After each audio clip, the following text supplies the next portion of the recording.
It's Thursday night, and we're ending it right here on Hey, Did You See This One?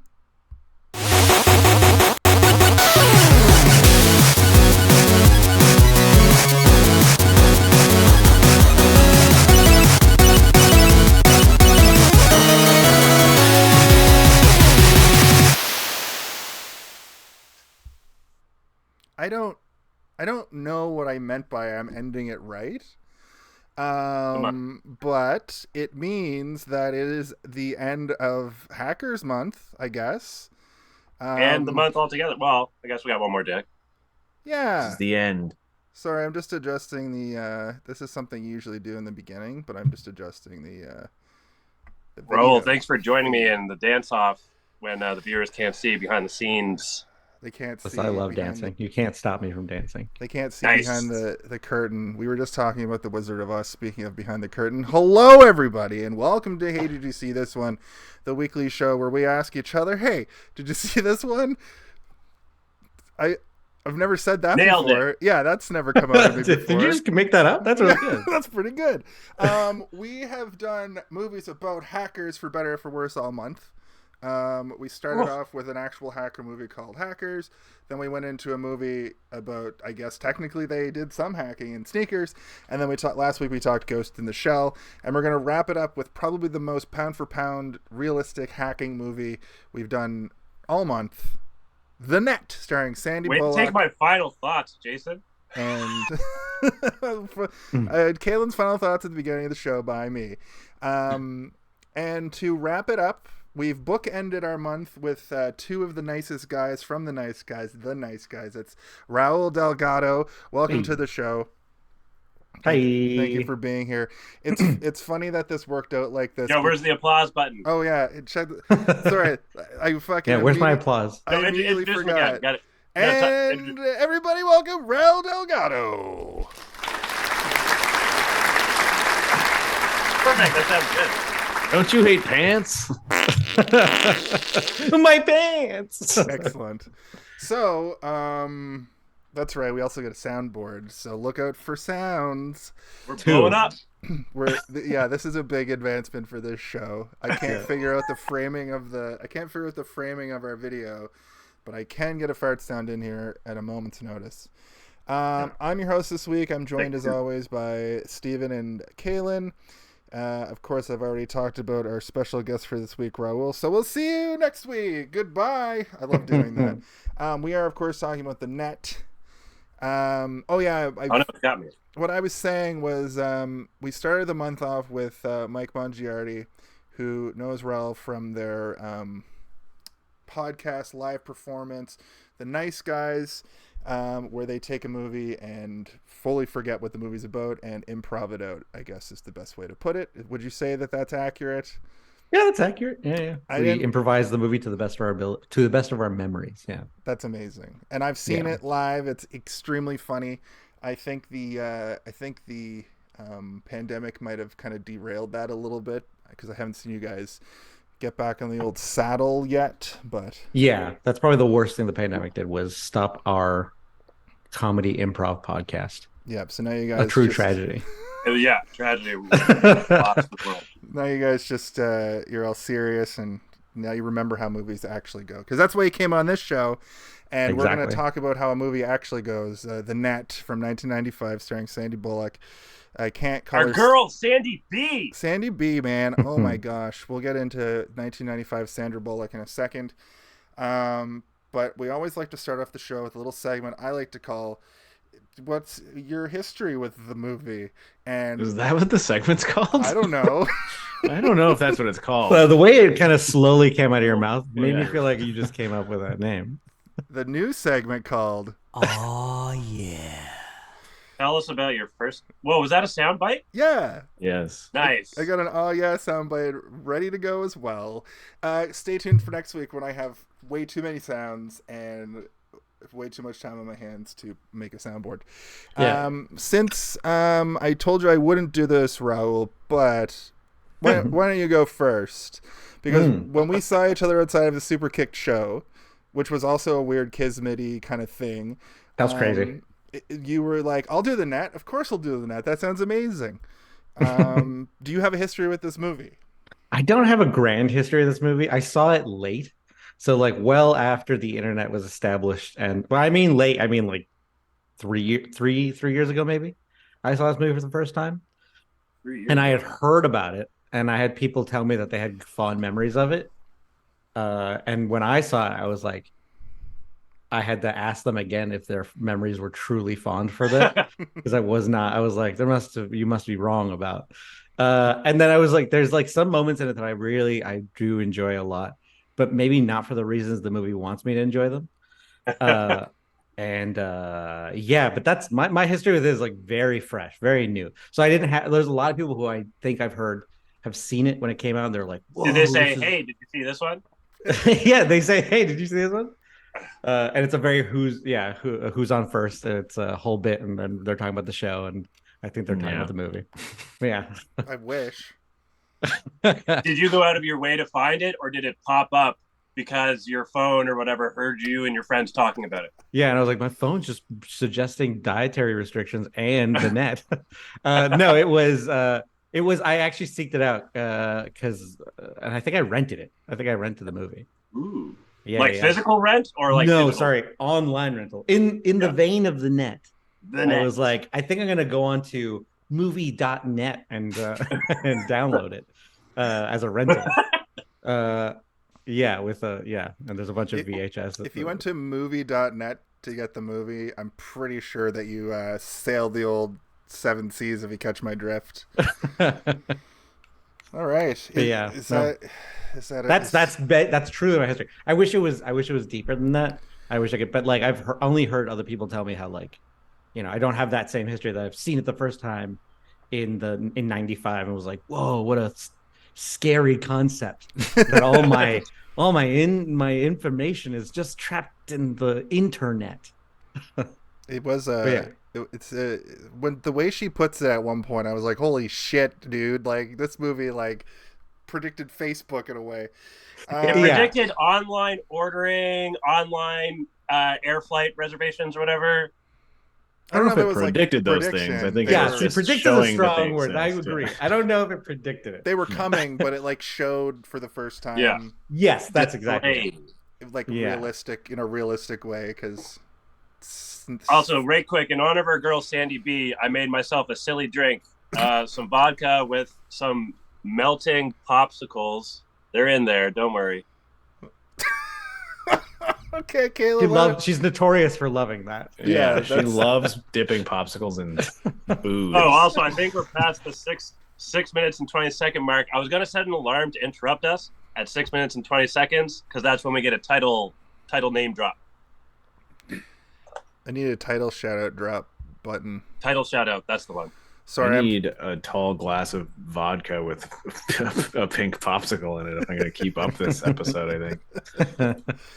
Okay, thank you, Raul. Kaylin, since you're already drinking 2 drinks at the same time, why don't you I didn't do. I'm not double fisting. What's the other drink you got there? It's on deck. It's what's it called when like wine ages? It's aging. It's aging. It's when you open it, it's breathing. It's not aging in front of you. Okay. We gotta let it age a couple more seconds, guys. Let it age a bit more here. It's like that joke from Arrested Development that's like, once you open the vodka bottle, you got to finish it or it goes bad. That's what's happening. But yes, so before my first time, the net is said 6 minutes 20 seconds into the film when she's in the chat room, and I think it's Cyber Bob maybe saying the net is the ultimate condom because everyone stays inside, no one has sex, something like that. My first time with this movie, though, I assume it was like a family movie rental night way back in the day. Like it's familiar, but there isn't any strong memories to like the first time of it. And then watching it this past weekend and also the other day and again today,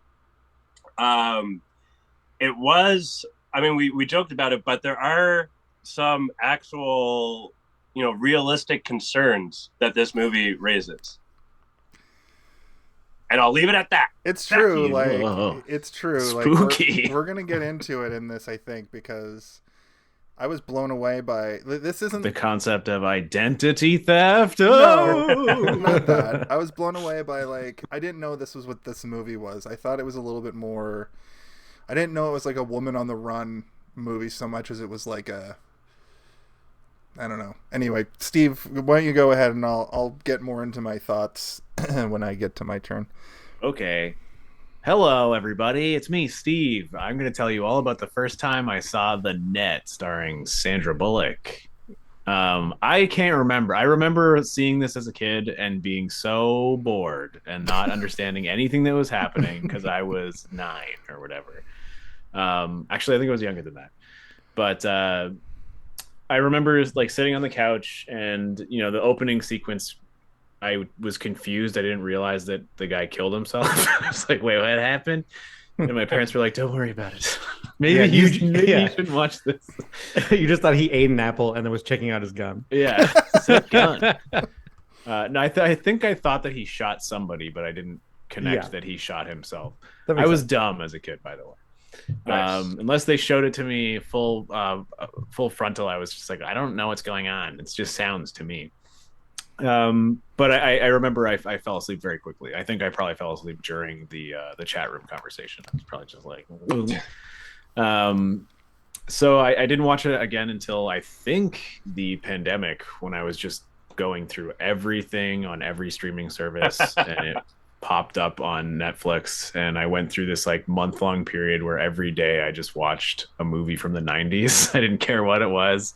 As long as it was made in the 90s, I was just trying to inject myself with 90s nostalgia, because there is a very specific type of movie that came out in the 90s, and these sort of techno thrillers were hot at this time. And I was just kind of digesting a lot of them. The technological threat was real in the 90s, and this movie, I remember being like, that was pretty good. And then when we suggested it for the show, I was like, oh yeah, I think I watched that recently. And then while watching it this time, I was like, I only remember the part where she orders a pizza, and then the very end where they're in like a weird warehouse, maybe. Turns out they're not in a warehouse. They're in a convention center. Yeah. So yeah, I guess the main takeaway from this movie is I fell asleep when I was a child. I didn't remember any of it from when I watched it in the pandemic. And yeah, hopefully I retained a little bit more this time because I was watching and taking notes. But yeah, I've seen it a few times and it just refuses to stay in my brain. Yeah, that is a sentiment. That is a sentiment I can go by. Like, that is for sure how I feel about it. Well, I'm glad. After this show, you're going to purge it because you're like, I need to remember how to use a fork. And if I store this movie information, I might forget. And I'm desperately trying to keep it in my brain. I'm like, I think this is something like this should be in my brain, I guess, but it just fades away every time. So these guys give me a hard time because of the way that I watch my movies for this show, because I like to watch movies the way that I watch TV in like smaller chunks, preferably 20-minute intervals. Well, I watch movies in hour intervals mostly. But the first half of this, I watched the first half yesterday for the first time and the second half today for the first time. And when I was watching the second half, the movie's split so well that yesterday felt like the way that it's purged from your heads after years, it was purged from my head after like hours. Because I was like, man, right. The part where she's on the beach feels like weeks ago. Yeah, and that was after you just finished watching that first part. So that's something to be said. Well, I mean, she was in the hospital for like a couple days. So. That's true. Yeah. Steve always reminds me politely that you're supposed to watch a movie all in one go, so you get the whole vibe of the film. Yes. And I fly in the fucking idiot. I fly directly in the face because I do what I want. But I think this movie specifically you can watch in chunks because it is split apart. Every sort of set piece is so separate from one another that it's almost like it was designed for commercial breaks. Like it's also on TV. Yeah, it's also so equally bland. Yes. Every part of it's so equally bland that like it doesn't matter where you start or begin or stop again. Like, so I honestly like this movie. It's fine for that. Like, it's true. You could accidentally sit on the controller and skip ahead 3 scenes and be like, "What's happening? She's on the run. All right, okay. Who's she with? She's mildly scared again." That's what I want to say. It's like it's subtle. It's a subtly good movie because the individual parts of it are kind of like whatever. But overall, it's an interesting thriller. My history with it is only really I watched it this week. I thought she was a more cunning hacker type. Like, I thought she was more like her character in like Speed, like more actiony. That's how I always perceived this movie to be. But watching it for the first time over the last couple of days, I'm like, she's like this like meek, like weak nerd. They don't even write women like this anymore in Hollywood. They don't write them all like they can't defend themselves. And then she like brutally murders that guy, which also was like, that's too far the other way. Which we'll get to. I think that she does a pretty good job. I No, would she's say great. that she's reclusive. She secludes herself in her home, and she clearly doesn't like interacting with people. She'd rather be in her computer than talking to somebody on the beach. It predicted the pandemic. Conspiracy theory. Okay, Yeah, well, predicted well, 9/11. with It predicted that- Trump's presidency. with It predicted that- AIDS. it predicted AIDS. In the movie, it's a whole thing. Like, There's a lot of AIDS in this movie. Yeah, but AIDS had already been a thing for like 10 years. no, I know, but it's interesting. It's interesting. It's in the way of the pandemic and how the pandemic is now featured in films, kind of like it pops in every once in a while. Not It's like a literal plot point in this movie. Yeah, exactly. And like the sort of like stigma or kind of like pops in, and then like there's even a whole march that I'm pretty sure is revolving around. That was like it was an AIDS march. Like all their signs are like increase research, and you're like, oh, this is about AIDS. So at least they're addressing it within the movie while also using it as kind of like a weird rusty dagger. Being like, it's interesting. It was just like a used as a function plot point. Sort of like it was a time capsule. It's like a time capsule. The whole reason the guy shot himself at the beginning of the movie is because he thought he had AIDS. We'll get to just before we get to that, because he was homophobic. Yeah. Before I lose my thought, I just want to point out that to what you said earlier, Steve, the techno thrillers, which were movies we did this month, they were pretty much all techno thrillers, give or take. They all came out within a 5-year span. I realized. From 92 to 97, the four movies we did. And that started popping off at that point. Well, I bet we could do another whole month of these movies. There's lots of them. They started in the 80s, and like a lot of them are really low budget because like everybody who was into that kind of thing were considered weirdos. So there wasn't a huge market for Those it. computers will never catch on. They're like video games, which will also never catch on. They're going away like the Dodo Boyd. But then and into the 2000s and even up till now, it's like, Ready Player One even is just like, imagine the whole world was a computer. Like, I feel like it's I always forget that The Matrix is a hacker film. Mm-hmm. Like I always forget that. Like it was a part of that production of like when hacking stuff was cool, and it was like It was the rise of sort of the collective understanding of what the internet was, and movies could get away with showing it, but not having to go into too much detail. Yes, exactly. Yeah. Oh, yeah. And with that, we're going to go into the body Thanks, Neo. of the show. Man, those sound bites are gonna make this show pop so much better. I'm gonna get one that I'm gonna get the parts of the show, at least the beginning, middle, bulk part of the middle, and the ending. Like I'm gonna do that first.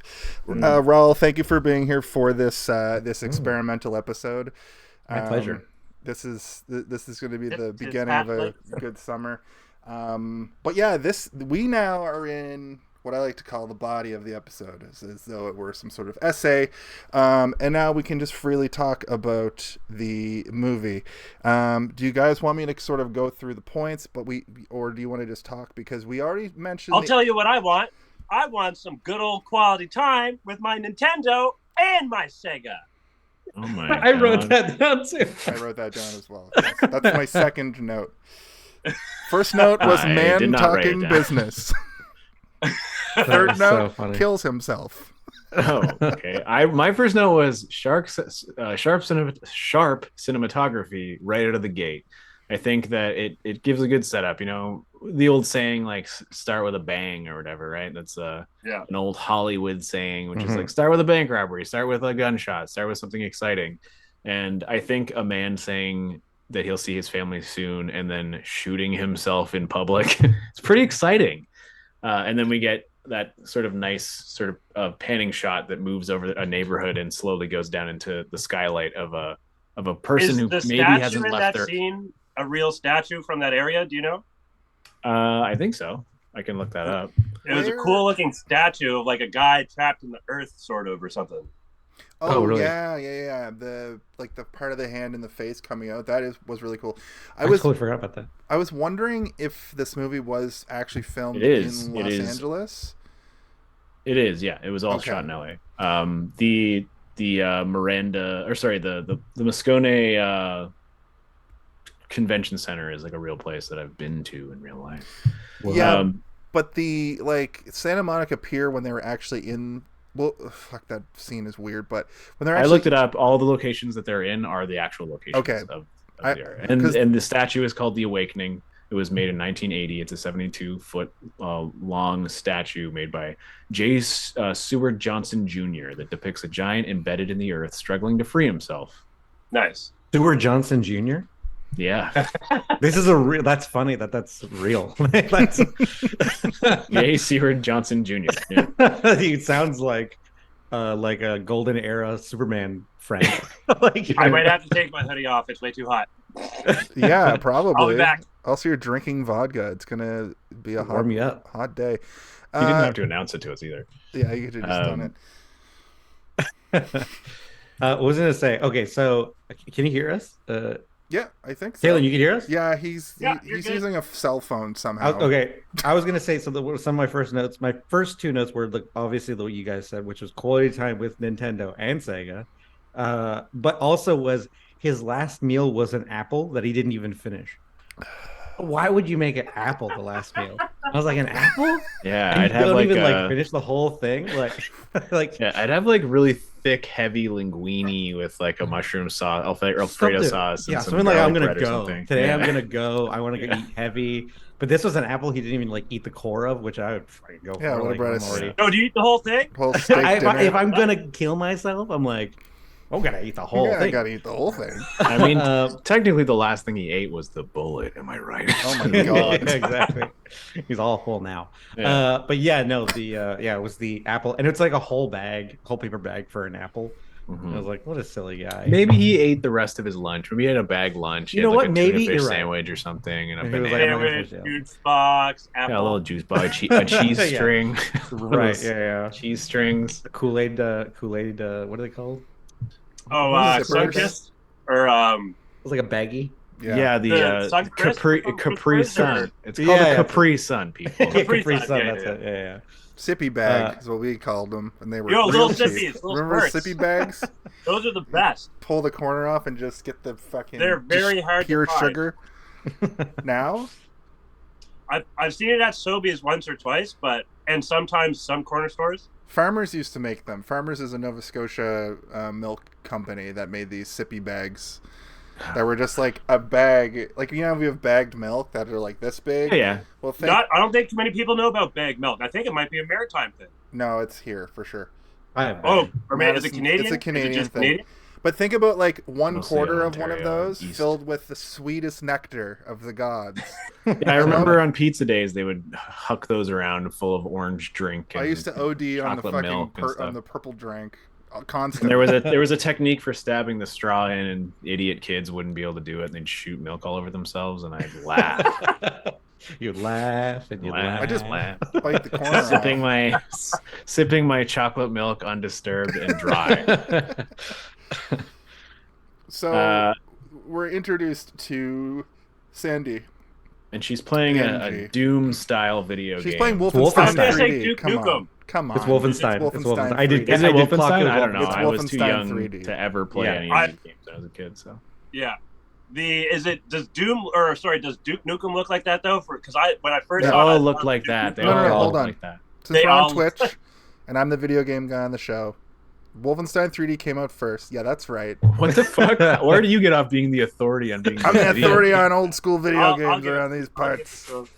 I'm from the net. Wolfenstein 3D came out, and then Doom came out shortly after. And at the time, Duke Nukem was actually a side scroller. Duke Nukem 3D would come out many years later and then evolve the first person shooter to be able to like look around, but it was still very like the sprites were like kind of still 2D kind of. But it was awesome. It blew my mind. It had strippers. It had gore. It had you could look. Shake like it, baby. I think that was a shake line it, from it, wasn't baby. Shake it, baby. Yeah, Duke Nukem came out the same year as this movie. The original like side scroller Duke Nukem. No, the original side scroller came out in 1991. Oh, okay. Yeah, we're in 95 now. Oh, Game Lord. What did you just call me? The Game Lord has been challenged. Listen, 3D. 3D, and then Duke Nukem 2 came out in 1993, and Duke Nukem Out of Time came out in 1998. When did Duke Nukem Have you guys Forever ever come had out? an anchovy pizza? Duke Nukem Forever came out in 2011. Oh yeah, she orders an anchovy pizza. Yeah. Yes. She's a Forgot reverse about that. Ninja Turtle. Anchovy. You know what? I had never had it until recently. Thoughts? It's not How that was it? bad. It's not that Okay. bad. Pretty good. It's Salty? yeah, It's anchovies are extremely salty. Like more It's like- salty than fishy. mozzarella cheese is already pretty salty on its own. If you have pepperoni on there, those are salty as well. And then Yeah. if you add anchovies, you're basically just like salt shaker in the mouth. It's funny. Overwhelming. It's funny how like casting wise in this type of movie, like especially in this era, God forbid they cast someone like a main character or even like supporting character that is realistically a recluse, ugly person. But okay, it's So so it's it's like- like be an ugly person, but Sandra Bullock at this time and forever, she's still a beautiful woman. Gorgeous. But she has the most movie star good looks. Yeah. And she's like young and more vibrant and like just like brand new on the scene. I think she does Speed right after this. But they're also not doing anything to try and make Sandra Bullock, who is a beautiful person, look as though they're reclusive and like, Yeah, you know, She's hasn't exactly. showered constantly in a washing couple her days. hair and combing it out to make it look amazing. She doesn't Yeah. wear glasses. She's always got No. makeup on. Yeah, It- but she it's the eats anchovy pizzas with like a bowl of Skittles and talks to these weirdo dorks. Yeah, it's like I don't know who to talk to. Well, they It's 'cause I- allude, I think Yeah. they do allude You to got her. 4 guys right here. I think they do allude to her being uncharacteristically hot a couple of times. One of them being when that guy's like, "You did our cybersecurity so good, and also can I take you to dinner?" She's like, "No, Yeah. I got my own stuff." He's like, "Please Yeah. let me take you to dinner." You gotta eat. Wait, I'll do anything. I'll do anything. And then Jack Devlin. I'm is so lonely. Jack Devlin is also a beautiful man who notices that she's an attractive lady and then actually becomes attracted to her by, almost in a like, He's like, I was supposed to kill you immediately, but Yeah, I but then had I a had very to have- large Frisky erection. first. Yeah, I don't know if we're there yet, but like I have thoughts about that guy too. Also, he's also like, isn't it crazy living in this world? And we're both on the beach, but we both love our computers. Yeah, well, trying to It's find so a hard place to- ha- What's living when you Plug don't have a your modem laptop in. 3 feet Yeah. away Oh at my all God. times? I'd It's like, like- to.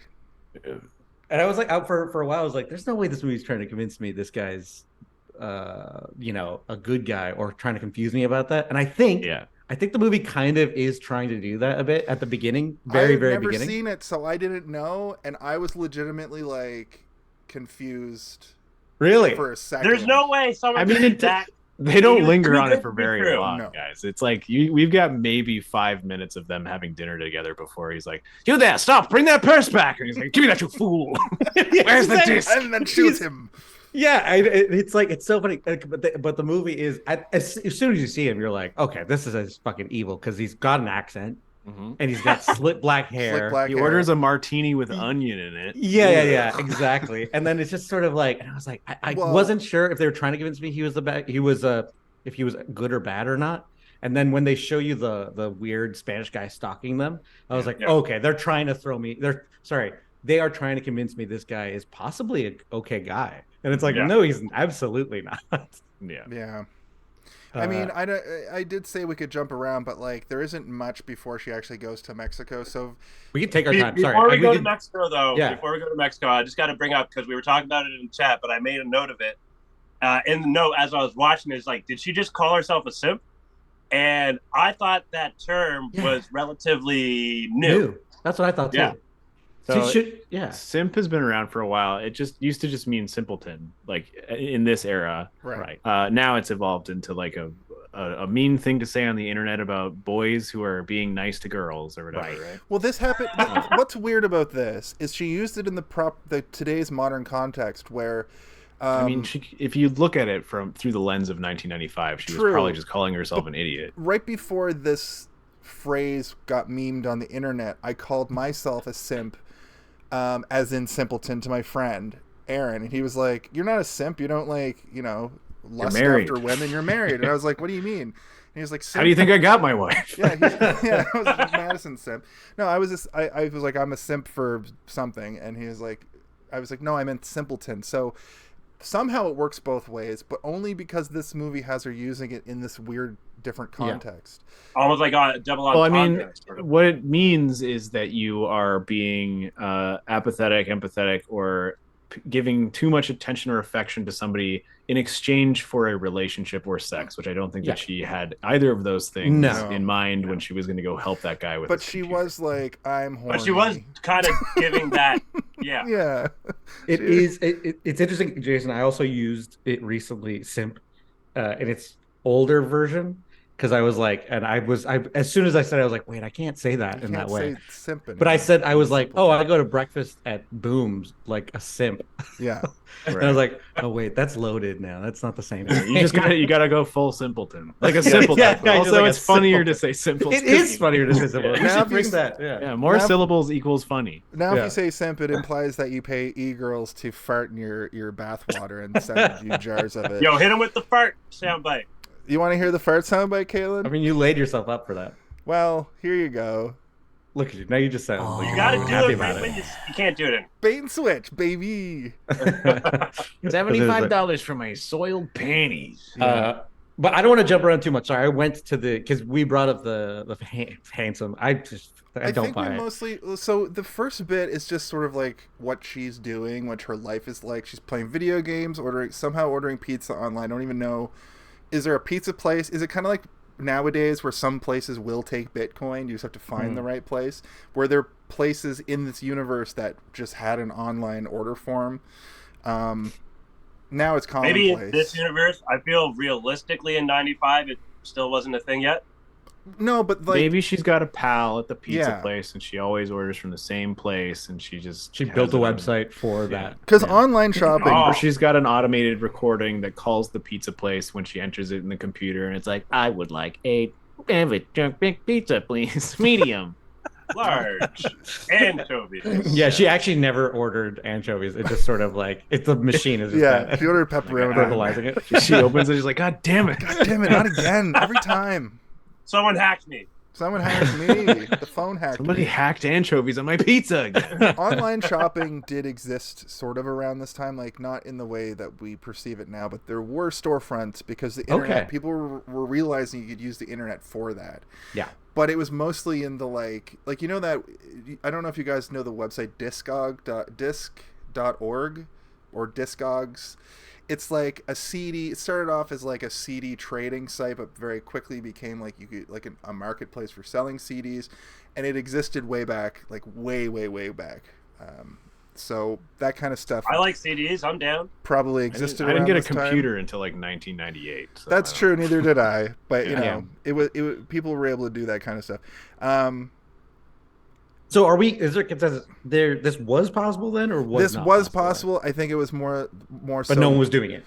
Nobody was. Yeah, Really I think it doing was more to showcase things that existed, and just it wasn't inventing new technologies. It Right. was just like, these are the things that you can do on the internet, but nobody does them yet. One thing except that for I- people who are like super plugged in. One thing that I found to be kind of dumb and has like never existed was like you typing a chat and then a voice saying the words in like computer voice, Yeah. which I think is kind of cool.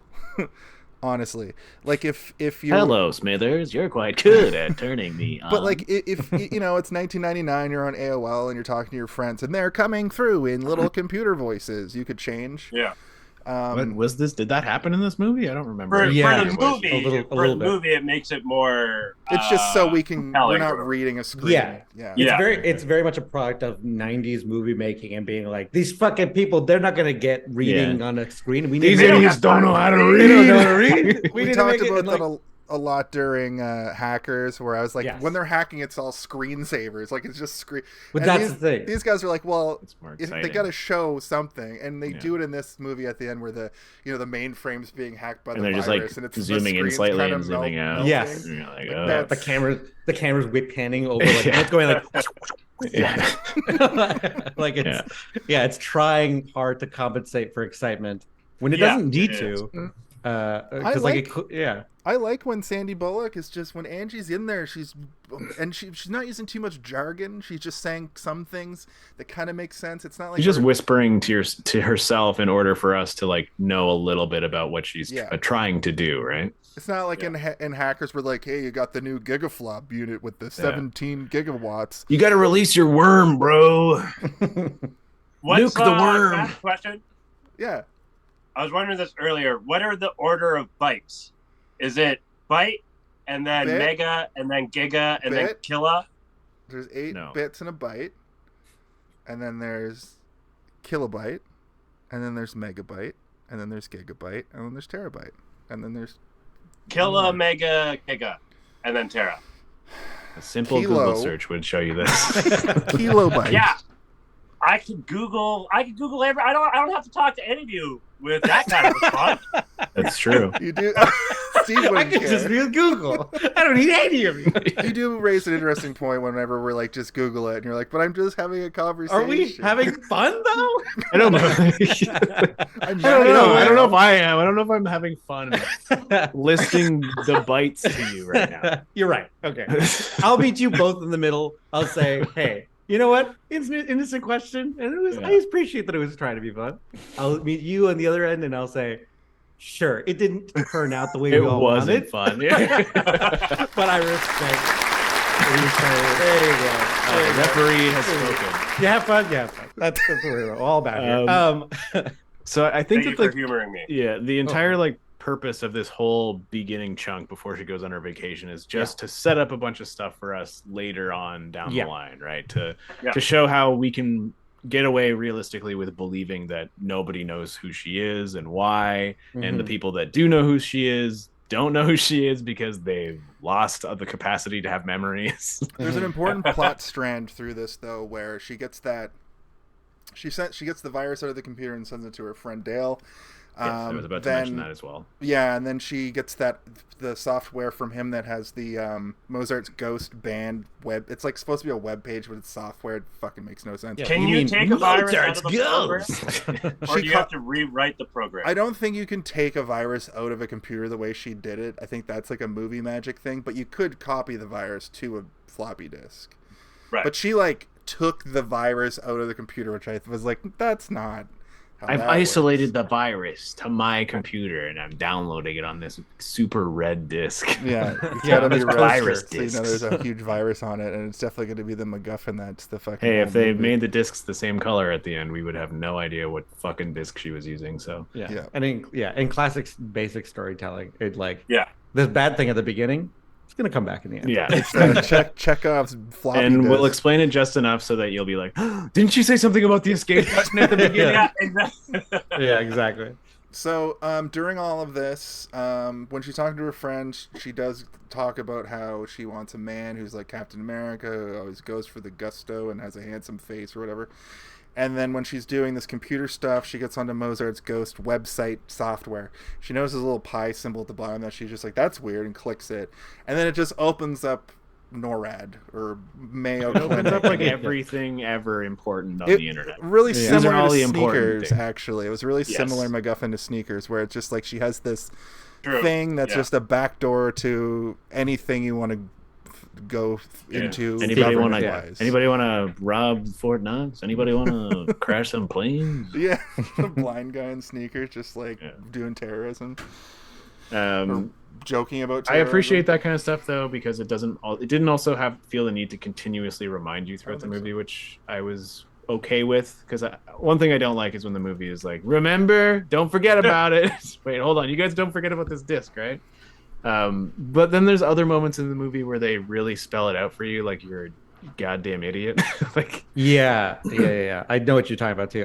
When we get to the end, I have some stuff too. I have a feeling we're probably thinking I'd say it's the exact same thing. Yeah. It's like a totally ADR moment where you're just like, oh god, thanks movie, I didn't need to know that. Can you hold my hand while we walk through the rest of the movie together? That's so funny. We both have the exact same thing, I think. Yeah. So Dale, she calls up Dale to thank him for the to thank him for the virus or tell him the virus is being sent, but also to ask him about this weird backdoor thing. And he's like, I don't know, but I'm coming down there because we got to talk about something. And I think it has something to do with this gatekeeper security stuff, but we never find out because he has his own plane for some reason. Yeah, okay. Cessna. His radar gets hacked. His radar gets hacked. He crashes into like a power plant or something. Although, couldn't you see that shit? I don't know. You'd think he said his lights were on, but like, yeah, I guess he didn't. But that was something that threw me off too. Was he had like the fact that this character had his own plane? I felt needed to be said because I was like, the minute he was in his own plane, I was like, wait a second, he has his own plane. Yeah. That's just not a I assumed it was a really tiny little plane. Like Yeah, it's a Cessna, small plane, prop plane. but it's still like a. He's got a mentioned plane. it. Yeah, you got a plane. You know who has a plane? Harrison Ford. Well, Indiana think about Jones it. has his own plane. In 1995, you could afford, like, people our age could afford to own homes and stuff. So Right. they're in computers. Yeah. They're in computers in 95. You know, I think at one point, they're like, "Hey, Angie, this is a nice house you got here." Like, I think these people are well-to-do because they work in technology. So it stands to The reason. movie implies that these people are very wealthy. All of them. All of them. Every time at the beginning when she is like, you know, you're thanking me now, but wait until you see the bill. Yeah. It implies to me that it's probably like thousands and thousands and thousands of dollars. It stands to Your reason. FedEx guy has a nice house or whatever, nice crib or whatever. Yes, Yeah. that's what they bring up. It too. stands to reason that this guy has an aviation like hobby and built a plane or bought a plane and got his license and blah blah I blah. built right? this plane with my own two hands. Anyway, he Yeah, crashes it's also- it directly into a power plant. It also just feels like, I guess, when you don't bring it up before he's in the plane, it feels like, you put him in this plane to kill him. You know what I mean? Yeah. True, right. I think that's how it came off in my brain, was like, he's just in a plane now. Like, But No, also, he's we're gonna still die, in that yeah. we're still in that mystery section of the movie where we don't know why Yeah. the guy shot himself really yet, and we don't Right. know. Like, this is like, oh wow, his plane went down because of a miscommunication. But then you find out that the bad guy, the way he kills people, always makes it look like an accident. He was even gonna make Angela look like an accident because he took her out on a boat. You know, like he was gonna. but then he was going to shoot her. Yeah, but he's gonna make it look like an accident. He was he had one of those. She fell down and landed on a bullet. Yeah, face Yeah, first, exactly. brain first. I mean, anyway, they're we're in a almost there. country that has sort of, you know, seems like beach crime that happens. Like they could have easily just. That's made true. Oh, in Mexico, yeah. It. Are they in Quick Mexico? question. I thought they were in a different country. No, they keep saying Mexico, don't they? No, I think she said something else. I Someone thought the country started with a B. Yeah. You just heard that with your racist eyes. Yeah, Yeah. I heard it with My racist eyes are hearing things. They went to in her Mexico. little write-up of her perfect guy, though, the last thing was like Bach Katataz or something like that. And when I first like started, like as she was typing, I was reading. I thought she was talking about Catan, but I don't. Hi, Madison. Like the board game. Yeah, but like I don't know what Bach Katataz is or whatever. Or is that Bach's last name? I thought Bach was. I have Bach's absolutely no idea what you're talking about right now. You're hearing the country or wherever they were, right? Is what you're talking about? No. So before she leaves, when Yes. she's in the chat room talking about her perfect guy, the last thing she says is, I think listening to Bach, and then something about katataz or something like that. Oh no, it's an instrument. Oh, What you're talking about when the Yes. concerto or whatever? Yeah. She wants somebody to play piano. Basically, it's like a type of ballad. She goes to Cozumel in Mexico. So you're right, Jason. damn it, Right. that's not a B. But I don't remember. She went them to saying Mexico. Mexquador.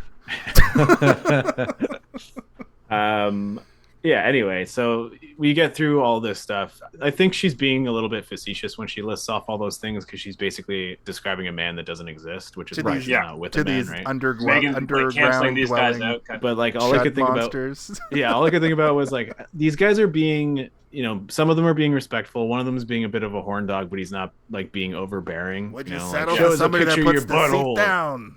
Yeah. Show us your butthole. Like he's not being too much. He's not got that super incel attitude, and they're all kind of like, "All right, have a good night. You're one of us. Remember, though, one of us." one Google of us." gobble. Yeah, Google Google gobble, gobble. Google gobble. But Gabba, gabba, hey. I can imagine that the only woman in the chat room describing a man like that to you would probably be like, no, Aw. that's rude. You know, none of us are like this. Yeah. I think what's most unrealistic is all those incel guys in the chat room weren't like, fuck you. Yeah. They just start yelling bitch at Well, her. she wasn't in she wasn't in a Call of Duty chat room. Oh, that's right, of course. Yeah. But yeah. PGFO. For some reason. But then it turns out that one of them was in there and he really was an incel and he took it to the next level. Yeah. And then one of them was also like could be trusted. I mean, actually, technically he wouldn't be because he definitely had sex, which goes against the entire acronym. Are you talking about Devlin? I don't think he was in the chat room. I think he was watching what she was chatting. Because at first I thought he was one of the people in the chat room. Yeah. But and then because Cyber Bob Robert Fox or whatever was an actual person that he killed, I was like, oh shit, because I thought he was Cyber Bob at first, and then when that shit happened, I was like, oh, he was just like monitoring her screen or some shit. Yeah, that makes sense. That's good insight actually. Yeah. I depending what part we're at now, like, we're gonna go. We're at them on the beach dating, right, or whatever. We'll say what happens next is basically she wants to meet Dale. She's gonna meet Dale before she goes to Mexico. Gotcha. She gets a call. She finds that he's dead. She's like, okay, I'm gonna go to Mexico. I got to take my trip. It's not refundable. She also stops in to see her mom first, and and they really like to drive home how much Alzheimer's she's got. The craziest Alzheimer's I've ever seen in a movie. Like to the point that she you would be surprised if she looked in a mirror and was like, "Hello, ma'am. Oh, I'm sorry. You go first. Oh, I'll go first. Oh, okay, no, after you." They never play Alzheimer's like this in movies. They never play it like it's not realistic. They never pop out of it and be like, "Oh, I remember you," and we don't get one moment of her remembering. Recognition. Not a single moment. The only thing that she remembers is whatever the fuck that was that she brought her to eat. I'm like, what are those pretzel chocolate sticks or something? Tell me what that is. Boca Roca candies or whatever. I remember one thing. Bring me more candies. Bring me more candies. I ate all the other ones already. When she says don't let the nurses eat them all this time, Mom, I'm like, the nurses didn't eat those. She definitely ate them herself and just was blaming it on the nurses. Who ate all my chocolate? Bring me back some of that chocolate the next time you ate them, you fatty. What would be your guys' desired, like if someone were to bring you a snack, what would be your snack of choice? If I had Alzheimer's? Yeah. That changes my answer completely. Because that changes my answer. Because then I could just be like, oh, I forgot I had this. I forgot my answer, so I'm changing it to snowballs. At work, we get these. We get a great snack cupboard at work. Okay, I work for one of these companies that gives you... What's called charcuterie? No, not a charcuterie board. That's when you get meat, cheese and meat. Yeah, no, like a cupboard with snacks in it. It's always changing, but they've got these those Nutella dipper things. That's what I want. Just kind of like the cheese whiz dippers, exactly. Like the stick in the cheese, but it's Nutella. Nutella and like a little cookie stick. Like a that's delicious. It's amazing. Beef patty doesn't dry count, right? fondue. That's too big. Cold fondue. Listen, man, you have Alzheimer's. You can have whatever you want. I can get a beef patty. Yeah, get a beef patty. Spicy or regular? With the cocoa bread or just on its own? That's a good answer, though. I like beef patties a lot, too. I think I'm going to stick with my joke answer, which was snowballs. I don't know if you guys ever had them. I love snowballs. Those are fantastic. Oh, you're talking about, like, ice cones? Let me just describe to you what they are. Okay, so ice cones would be the same. A powdered donut. No. Let me just describe it to you, and you can stop guessing, and then you'll know. It's a very fluffy, sort of like moist marshmallow interior that is coated in chocolate and cookie bottom. Oh. And then it has coconut sort of sprinkled all over it as well. Yeah. Viva Puffs are sort of like the cookie version of the snowball. Except they're much smaller. And they don't have the jelly inside them. Yeah, they don't have the coconut on them. Yeah. And I think it's a different type of chocolate. So they're completely different. Patty, frozen. Yeah. What would make me really happy is if someone brought me some A-Dub burgers. Oh, man. But they don't need to go that far. That's a meal. Sour grapes. Sour grapes. Sour grapes. Like the candy? Fine. Yeah. They're not. Go to a convenience store or a candy store, the ballpark. But also, when people are old, they love like potent ass candy because their taste buds. Their taste buds are all gone. Yeah. That's so funny. It is funny that the idea of like making someone go through the task of getting some really hard niche candy Yeah. Don't you love me anymore? I want one of those tins of cookies, but like instead of having old sewing equipment, I want the cookies in there. Yeah. Yeah, you just keep eating needles and yarn. These cookies are delicious. I feel like I'm like extra the buttons. only one who's like more used to seeing it actually filled with cookies, because I lucky see the you. memes all the time, and every time I go to my parents' house, they have those, and they're just full of cookies. There's no lucky. sewing needles in there. The So cookies lucky. are kind of mid, if I'm being honest. Yeah, no, they're like it's they're more cookies it's the desire that you want. the smell. It's my mom is very Scottish, and she likes tea and stuff, so she always has little like cookies to have when she's sipping. That's awesome. tea. Orange poke? I don't know what that is. Orange pokey. Orange Type of tea. Orange poke. Anyway, rails Orange people. pico? I'm Orange sorry. pico. Yeah, that one. Sorry, Kaylin threw Like, me what do you off. guys? I thought you guys were naming another candy. I'm like, I've never heard of orange poke. What is that? Orange Pokemons. I wrote down a Britain's man orders the same drink she likes. She orders the same and they chat. He's also a computer man. His name's Jack Devlin, the most 90s name ever. He's either the hero or the bad guy, and I wrote LOL in my Too notes. perfect to be true. Too perfect to be true. Yeah, definitely the bad guy. Yeah. My Nice next try. note is... His name has the word devil in it.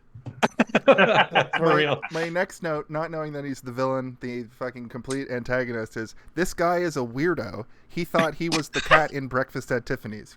Because they have that conversation, they find out. Well, they don't find out because he just. Have you knows guys ever everything seen that about it. movie? Yeah. I've seen it through the lens of I've never George seen it. I kind watching of want to it watch it because of this movie. in Seinfeld. It's a great classic movie. What I know. Andy Rooney plays an Asian man in it, and that's That's not what I was great. gonna It's say. pretty problematic That now. sounds Super racist. Yeah. It's He not a does movie I would like ever the want to buck discuss teeth and like on the this episode. Yeah, that's why when he's like, I always imagined myself as one of the characters, and it's like, oh, which Ooh. one? Yeah, please don't say the Mickey Mouse. cat. Don't say Mickey Yeah, Mouse. no, I'm the cat. I'm the cat. Yeah. Oh no. Yeah, but very unbelievable, cute story. Just awful. And she's like, "That's such a cute thing. You thought you were the cat," and like, sploosh. Is what yeah, And he's like, wait a minute. Oh, She's a very, jeez. I have to she's kill a you very soon. smart individual. She is? Why does she fall for this? Because so she's on easily? vacation. She's let all of her. She's leaving her. She's trying to be dumb. Not trying to be dumb, but she's trying to leave her life behind, and it's her first vacation in years. Yeah. Okay. Yeah. She doesn't want to do what she normally does. She doesn't want it. She wants to unplug. Yeah, Kind of. she's Still been has drinking a computer.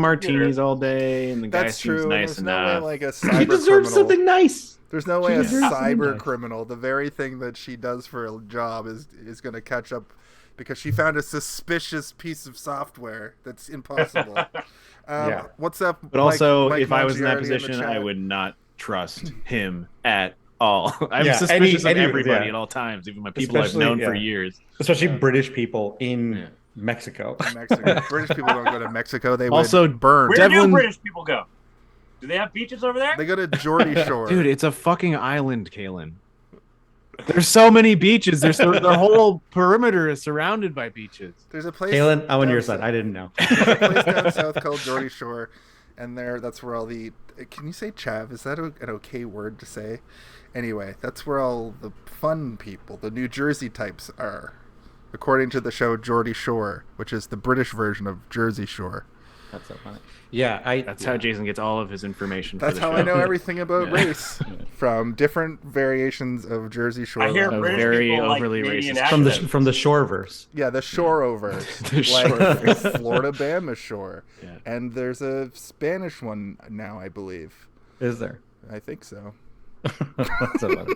Oh, But yeah, man. anytime there's a British man in a warm beach, it's like Bond villain, like or, Yeah. or He's also wearing like a full tweed, like not tweed, but like a burlap suit or whatever. You know, like yeah. It does not. He does linen? not look. Maybe linen?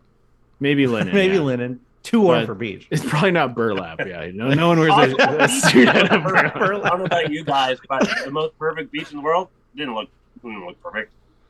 I think No. that maybe she was reading only the countries that had their websites up at the time. She wasn't actually So looking at pamphlets or going to any kind of travel agent. She was like, well, this one has a website. This one has a website and it has a beach. And it has a beach. Also, Devlin is typically not a surname; it's a first name, and it's an Irish name. So there's a lot suspicious about this. It was Devlin or Decepticon. Yeah, Deceptiononia. My name's Jack Decepticon. Actually, Alan Champion Ooh, on the nose is a fantastic, just random name, and that's played by Dennis Miller. So we'll get to that in a minute. But yeah, we'll get to that. Alan Champion. Speaking of wacky names in this movie, so this is where I wrote, nerds in TV and movies were comically hot in the 90s. Yeah. Then she immediately just goes on a boat with him after having like a couple drinks and dinner. He wines her, he dines her, and he most certainly 69s her. What? How do you know he 69s her? He doesn't. Why not? Why most certainly? It's his headcanon. Yeah, my headcanon is they 69'd. Most sex scenes in movies for you. It's because when he went down, remember when he goes underneath and he like takes the gun and reloads it and stuff, he has the boat keys and he's spinning it around his finger and he's saying 69, 69, I'm going to 69. And then he puts the keys in the drawer. Sorry, I got ahead of myself. At this point, he's only wined her and dined her. Then they walk down the beach. They have that moment where he's like smoking a cigarette and she's like, I used to smoke. Were they menthols? It was a green pack. Probably. They were definitely Newports. Galen, you have so many very specific questions about this movie. And that's where I wrote, he's a heel, because that's when the beach man who is watching them earlier runs out of the woods, snatches her bag. Very awkwardly, I will say. Just like bag, you bitch. The shot is almost unintentionally comedic because it's just a shot of them and they're like, what are you going to do? I don't know. Maybe do something, whatever. And they're like, yeah. And then this guy comes out of nowhere and yanks it off her, and the shot lingers on them a little too long. Just slightly too long, yes. Yeah. And she's like, he's just watching for a minute. Exactly. And it's like, you cut away or cut from behind them at this point. Yeah. Because like, this is just watching her go like, fuck. She's like, my purse is in that purse. Yeah, exactly.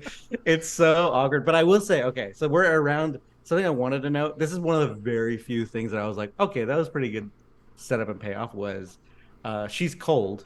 He has a coat. Yeah. Doesn't give it to her. And gives her a handkerchief for her waist. And I was like, what the fuck is this? Yeah. And then, but it's because he has a gun in his coat.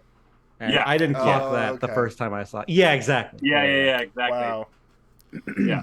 I was like, what a bonehead move. It was pretty dick move though. Yeah, I was like, oh man, you're right. Yeah, I said the same thing. I was like, she's even kind of like, what do you mean? What are you talking about? Yeah. Which also means that he definitely left his jacket full of guns on the beach while he was swimming. Yeah. Imagine someone was just sifting through it looking for a wallet like a kid just trying to be a pickpocket, and he's like, holy shit, this guy's got there's a silenced pistol in this jacket. And one of them movie I'm gonna silenced go hunt pistols some that just sharks. goes pew pew pew. Yeah, for shark hunting. Yeah, exactly. Yeah, for shark hunting, which we'll find out. He robs the purse. It's a setup. He's after the disc that she has, which has the concert thing on it. Mozart's Ghost, was that what it was called? Yes, Mozart's Ghost. So he kills the accomplice, cuts his own hand, which I also thought was like a really weird, like, I got in a fisticuffs with a guy and he cut my hand and made off with your I think whole bag. I think that would probably grease the wheels a little bit to get her to get onto the boat with him. Like, I have a first aid kit on my boat. Right. Do you think you could come help me do this? It didn't feel like a believable wound to me. If someone came to me after chasing a mugger or whatever and his hand has a slit, I don't buy it. Well, maybe the guy came at him with a knife, like, yeah, and you just put your hand in. That actually happened to my dad. Okay, you made it believable. That I'm happened down. to my I'm dad in when he was like probably 22. Oh, wow. Somebody crazy came to his apartment to like get money. Some crazy landlord came to get their landlord money. Holy shit. Like, it's perfectly reasonable. But they had a knife because he wasn't paying. This doesn't put my dad in the best light, but the long and short of it is he grabbed the knife away from the woman. And he never tells any more of that story. So a female landlord, you said? there's a lot of things. There's a lot of parts of this. Speaking of statute of limitations, Caleb, I think my dad might have killed a guy or woman. Or a woman. That's so funny. The more the story gets revealed, the more Yeah, we're the like, more yeah. I've never said the story out loud to like a group of people before. And now this is, not knife only is from he a like woman. ducking his rent, but it's a woman trying to Yeah. collect, and he's a man and she's a woman, so Yeah. she needs protection. Yeah. I'm gonna have to After My he dad- kicked down her door. And now my dad has this jar full of teeth labeled landlord teeth, and it's way too many teeth to be one person. Yeah. And he says that And that's it's worse my either way. inheritance. Yeah. Fuck, that's funny. They finally 69. I wrote They get frisky. they finally kiss and bang. I thought he was gonna kill her. Well, yeah, so did he. So Yeah, did he thought he was too. But then he fell in love, and but it's funny that when she starts Credits. rambling, quote unquote rambling the way she says she is, he's just like he looks away and he's like, "Now I'm gonna kill you." No, I'm gonna kill you. You're saying you're. Yeah. You're All I'll crazy. say is, the penis is our weakness. Anyone can get away with anything by just entertaining the penis. I don't know. Speak for your dang self. Yeah, I don't know brother. about all that. It could, yeah, yo, something's happening. So I was like, hey, what about this? I'm like, okay. If I had a specific mission that was very, very important, I think I'd be able to put my wiener in my own butt for a second and be like, tuck it back and forget about it.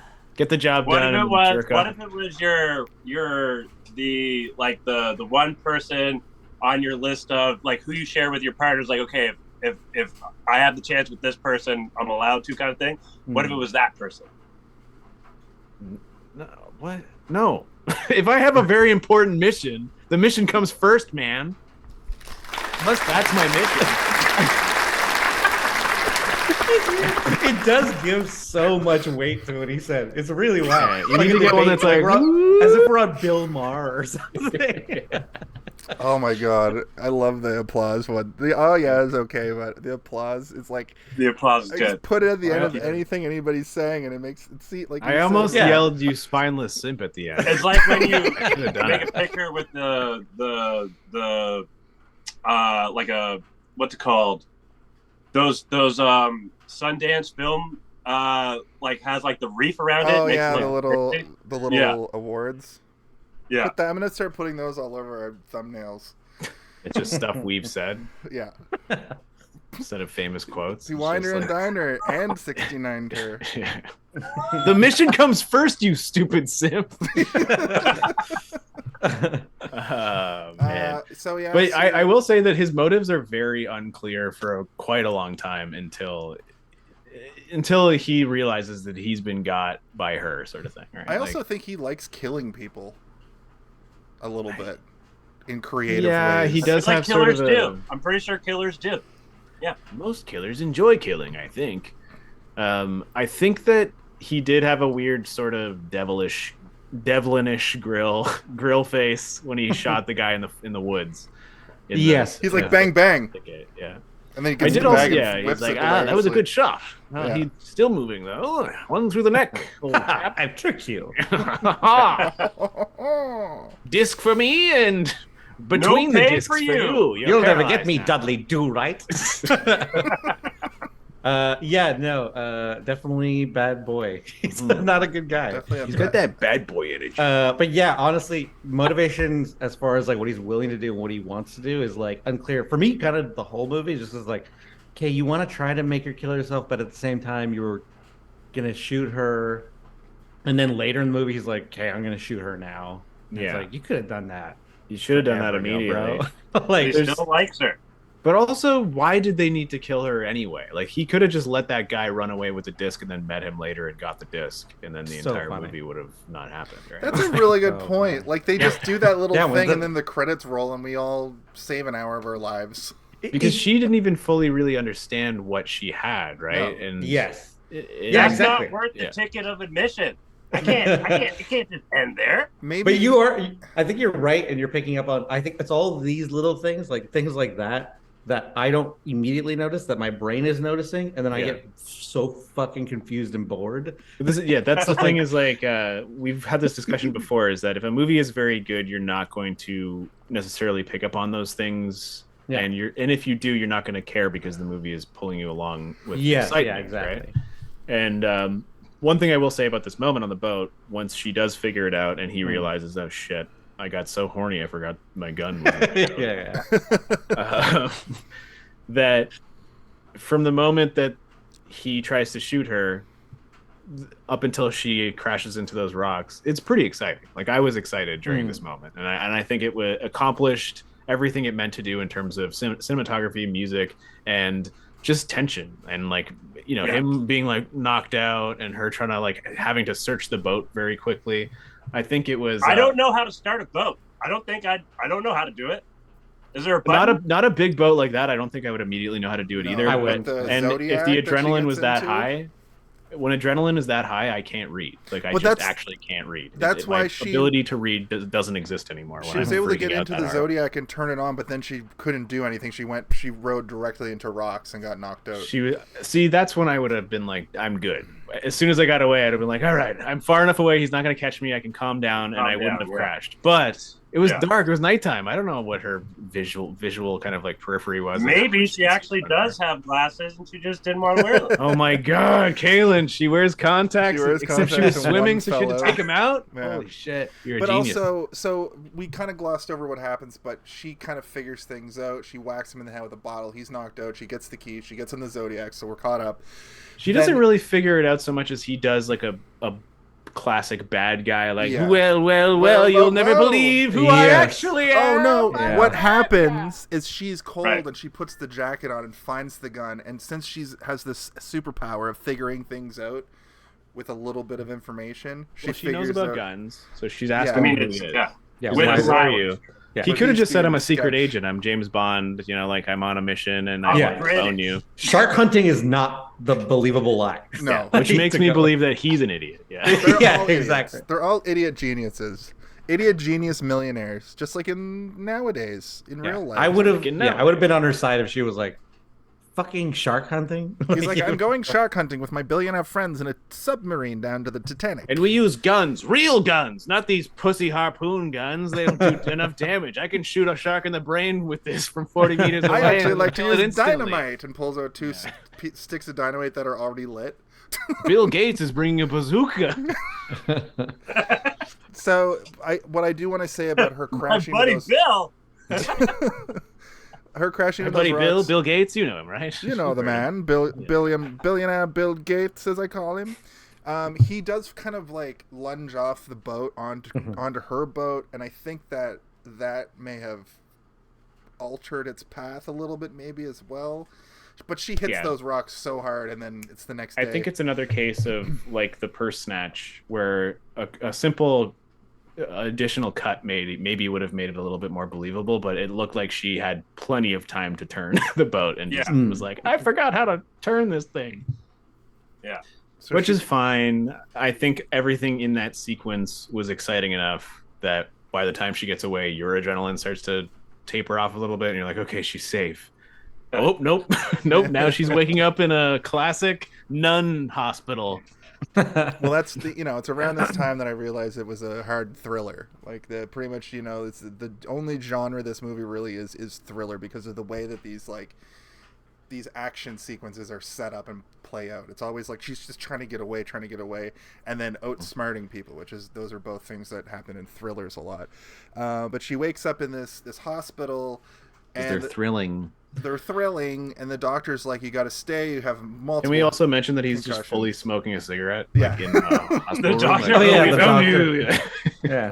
Yeah, it's so funny. And she's like, I think she has his wallet, and is like, I'll pay you to get out of here. And old Sandy Bullock is a great actor. Throughout this movie, she's a fantastic actor. But her like semi knocked out acting left something to be desired, I have to say. You know what? I support this. This didn't occur to me, but you're right. I can imagine, I can remember how she was her acting. being like, Also, there's a lot of like clearly a lot of 80-yard lines, because when it's like showing, you can hear her being like, "No, my clothes. I just need my clothes. No, my clothes. My clothes. Yeah, a lot Where's of my that. clothes." Just love repeating. There's a lot of 80-yard moments in this movie, because it was. I did like how she described the floppy disk, like square, green, plastic, whatever. Floppy. Pretty simple. It's floppy. Actually, it isn't floppy. It's hard as hell, but it was floppy after getting dried out. It's in the floppy sun. if you do the optical illusion. That's true. Yeah, That's true. Right here. Look, wait. Alan, get the fuck out of here. You're drunk. But he hasn't smoked weed, so he can still get to the point. Yeah. He'll still There you get to go. the point. We just got to give him a second. He's And like I'm sweaty as shit. Look from how the hoodie I was sweaty this wearing. man Yeah, is. you look like you That's just so funny. climbed out of the ocean hunting shark. I'm sorry, The viewers. Silenced pistol. That's cool. I do, as much as like it's an unrealistic sound effect, I do like the who the doesn't silencer love it? noise in a movie. So Oh, I love satisfying. it. It reminds me of Yeah. the James. It reminds me of the GoldenEye N64 game. That Yeah. sound. Is it unrealistic? I've never heard of silence. Because It silencers sounds still more make like- a normal noise. They're just a little bit. They're just It a sounds little It's not a bit normal muffled. noise. It sounds like a little cap pop. gun. It It's sounds like a like a little cap pop. gun. You know, like those Yeah. cap guns you have when you're a kid. It sounds more like that than like Yeah. a gunshot. Yeah. But they Okay. still sound like there's no such thing as a silencer the way we know them in movies. Yeah, I It's not know. a I'm whisper. I'm not denoting your point. I'm saying that like, No, you're both agreeing. yeah, we're Yeah. agreeing. Yeah. yeah. But- Stop but- fighting. But I will remember, like say, the me and shotgun Steve have sound this in No thing where Country we're for Old saying this- Men. That Yeah. is the coolest. Like, I it's like, love that sound. I think it's funny. I've repeated that like assassination scene a few times on YouTube. yeah. I don't know why. Like sometimes I go Because you're through a phases where sick I'm like, freak. honestly, You're a sometimes- pervert. Yeah. There was a while, I don't know why, but I had like, all the kills in The Sopranos. I was like, I've never seen this show, but I guess I'm watching all these assassinations. Let me But, just like- watch a hot compilation of people Let's just getting spoil brained. every death in one of the greatest television yeah, shows yeah, of that all I'm time. expecting. But no, yeah, that like No Country for Old Men, like Yeah, it's that like like this- whispered. It's Yeah, like that's a- very good. Yeah. Thank you. Thank Yes. you. Yeah, that was very good. Um, But yeah, what were we saying? She's in the Mexican hospital. Yeah, I Wakes just up wanted in to the say hospital. my note for this is waking up in a nun hospital with a smoking doctor at your bedside is a little bit cliche. Yeah. Also Just a little a bit tad. racist, maybe. Yeah, in Mexico, the doctors are always smoking. And she tries to pay her way out of the hospital, which I thought was Well, like, you have to. just how much do you need? She sees another computer hack thing on the TV where the gatekeeper hacked the planet and hacked the stock market, and then she goes back to her hotel. I wrote that funny, like I was trying to be goofy, but that's basically Well, what it happened. shows the guy who turns out to be the Yeah, big bad. the guy I that mean, owns the head of Gatekeeper. his name's Greg like Jeff. something. Jeff. It was a Greg. Jeff? Greg Greg. Jeffrey or It- something. this is my other issue with this movie is that like I think a really good story typically has the antagonist featured or is like he's more featured like as a character, and the fact that he isn't this guy who actually has the personal issue with her like in this way, I feel that in my brain while I'm watching it. We're just dealing with the foil the whole time, really. The full, Yeah. yeah, exactly. Yeah. This Greg guy, The who's been- henchman, yeah. this Greg But- guy who's like sending this guy out, and like, But it's almost like the main bad is probably dealing with a whole bunch of other similar situations all over the world with different shit and he's got a million different Devlins and he's got a whole bunch of Sandra Bullocks that he's like, just kill them, kill all of them. Steve's gonna hate this, but I have two things about Final Fantasy that pertain to this. Oh, nice. This is what I was subject. waiting for. First of all, Devlin reminds me of the bad guy from Final Fantasy: The Spirits Within movie, where he's got the slick back James hair, Woods? the Yeah. James Wood character. And I want to bring up, there's a character and they subvert the foil thing that in Final Fantasy games there's always like the big bad that's like the last boss, and then a person that kind of follows you through the whole game that's just like constantly messing with you. And there's a character called like Suspicious Man who you think is going to be revealed to have a name. And he's that kind of character for like a minute, and he gets killed before you even find out his name. So Final That's Fantasy. cool. I like that. referenced. Yeah. That's a fun thing. Yeah. I was like, oh, this guy's going to be following me I around. did that in and D&D. I had a antagonizing me. character called the Uplander, and they only ever knew his name as the Uplander. Never figured out his real name before they killed him because he refused to tell them. When you see the bad guy on TV, they're like, is this some sort of prank? And then he says, short sheeting someone's bed is a prank. And I was like, what the fuck does that mean? Short What is sheeting? short sheeting It's when your someone's sheet bed? doesn't cover your whole mattress.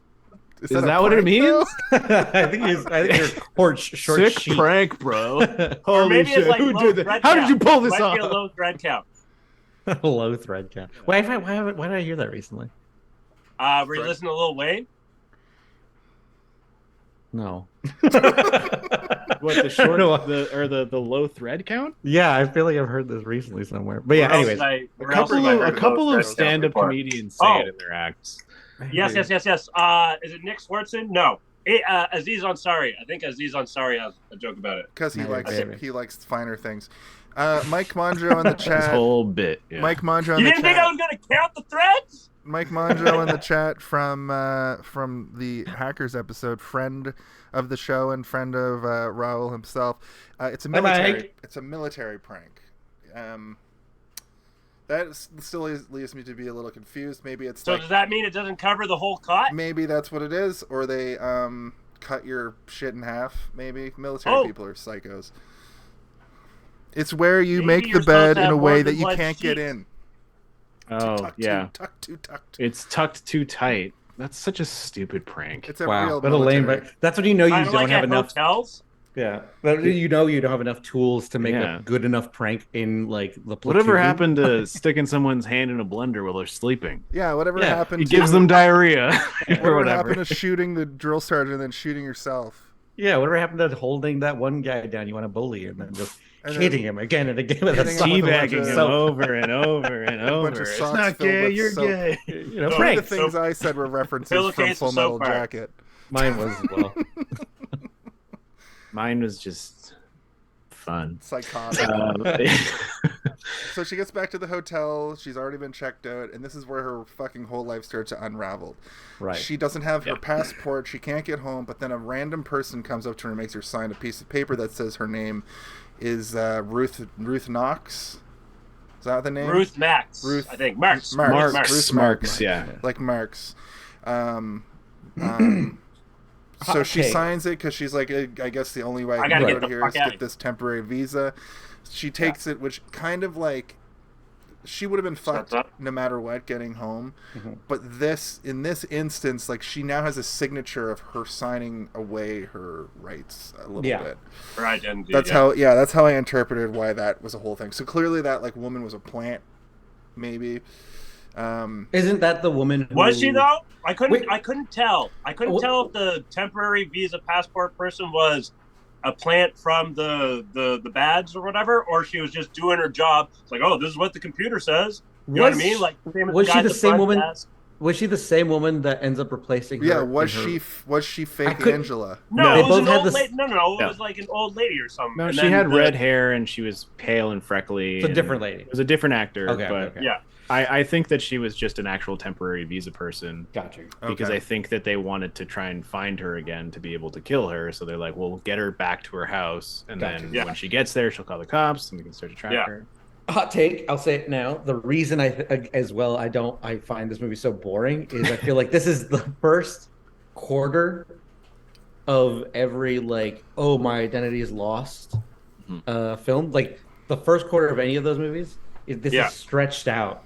And Yeah. like, nothing really happens. Well, I was gonna Yeah. say, she gets back to ballet. Immediately, her car is gone that she had parked there. She goes Yeah. to her home. Her home has been sold. There's a real estate agent there who's like, "Thanks Which for is coming funny. by." I don't know why it's so Hey, don't funny. go It is away. funny. He's like, I well, know- hey, sorry, lady, I was just in the can. You want to see the Hey, joint? go. Come on. Yeah. Here's And the then lady's master like- bedroom.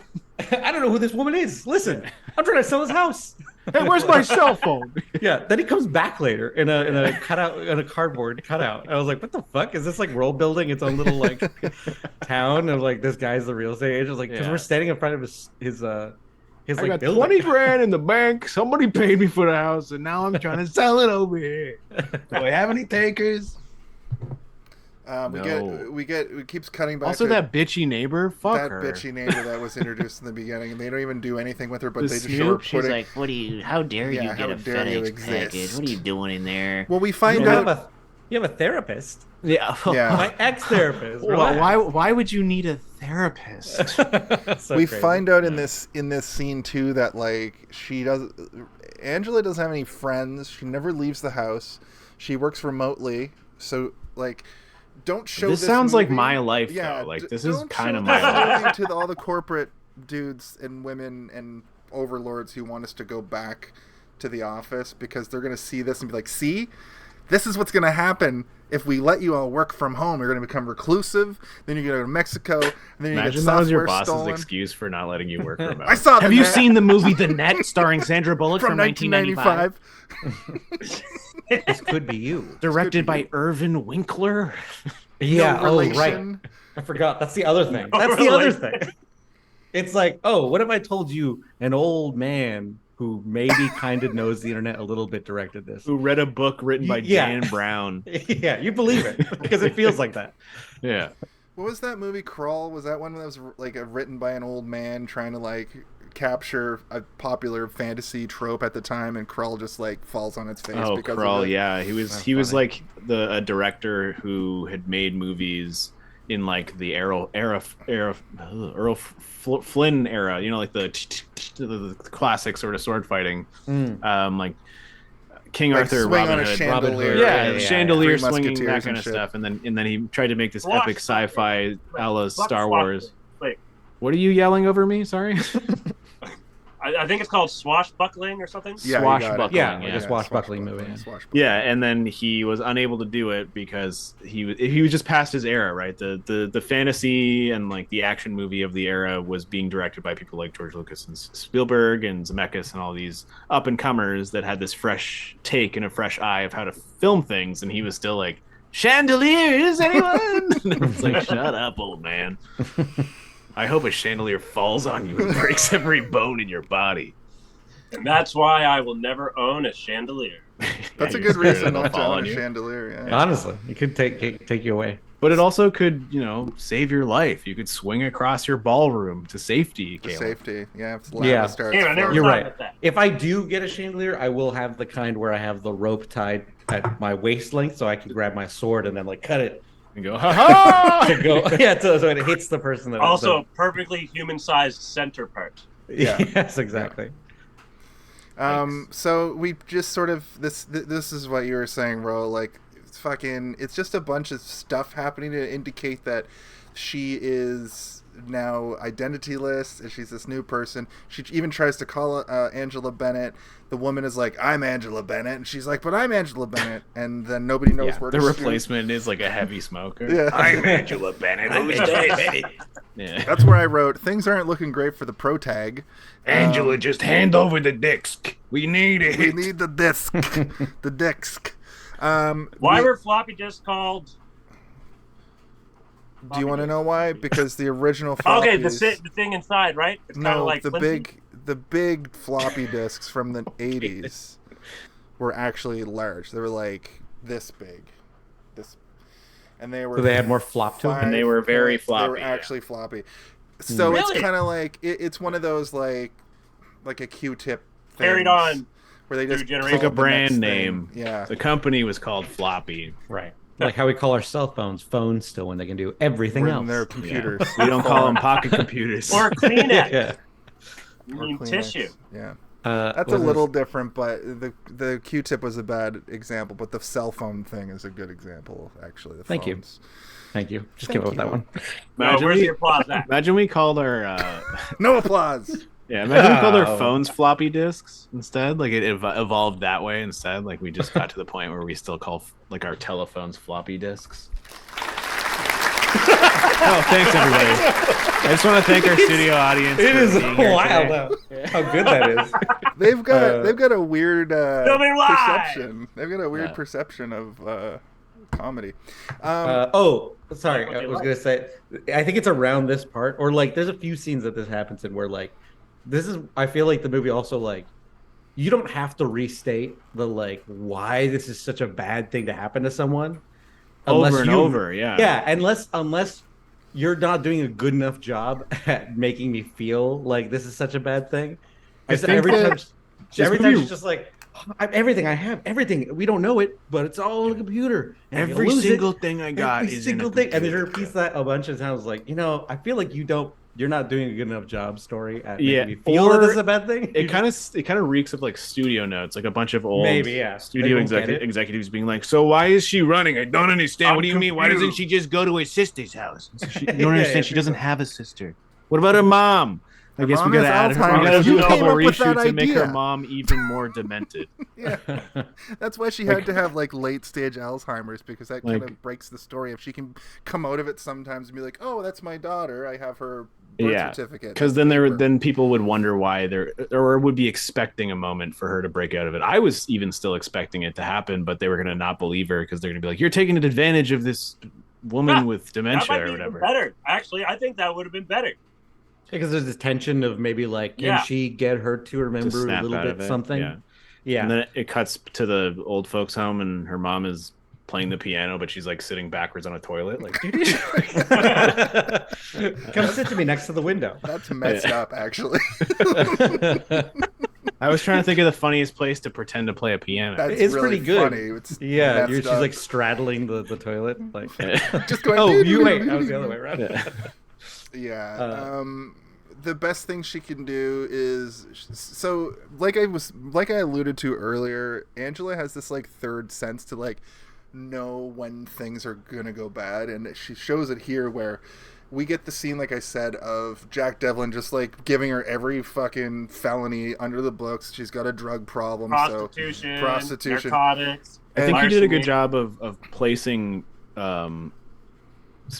certain things onto that rap sheet that would make her seem like desperate and discredit her. unbelievable, Yeah. right? Yeah, She that's doesn't look anything like that any she's- prostitute I ever hired. Wait, what? I know for a fact you've never That's why hired you need a button, prostitute. Jason, that goes ooh, like a sitcom. Like. I'll make a note of that. I'm gonna have some good buttons next week. Just you wait. I want to test some weirder buttons when it's just the three of us, because I don't want our guests to have me get lost in the sauce with too much power. So we got applause, we got a fart sound, and we got Jason, aka God. Yeah, I'm God now. Well, I mean, I think needless to say, at this point in the movie, we all understand how terrifying it would be to have our entire identity stripped from us. As soon as I and- saw that rap sheet, I was like, oh fuck. But she out of the corner of her eye, she's watching the cop basically in real time see that she's got this rap sheet, and she's like, oh, I just have to use the washroom.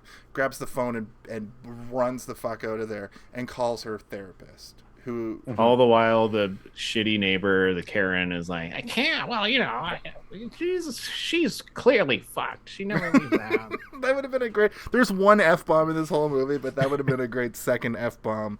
Yeah. What was the first F-bomb? She says like "get fucked" when she hits him in the face with the fucking fire extinguisher, I think, or something. Does she? I don't think that she does. She says nothing for that whole scene. That's why it's powerful. She says nothing.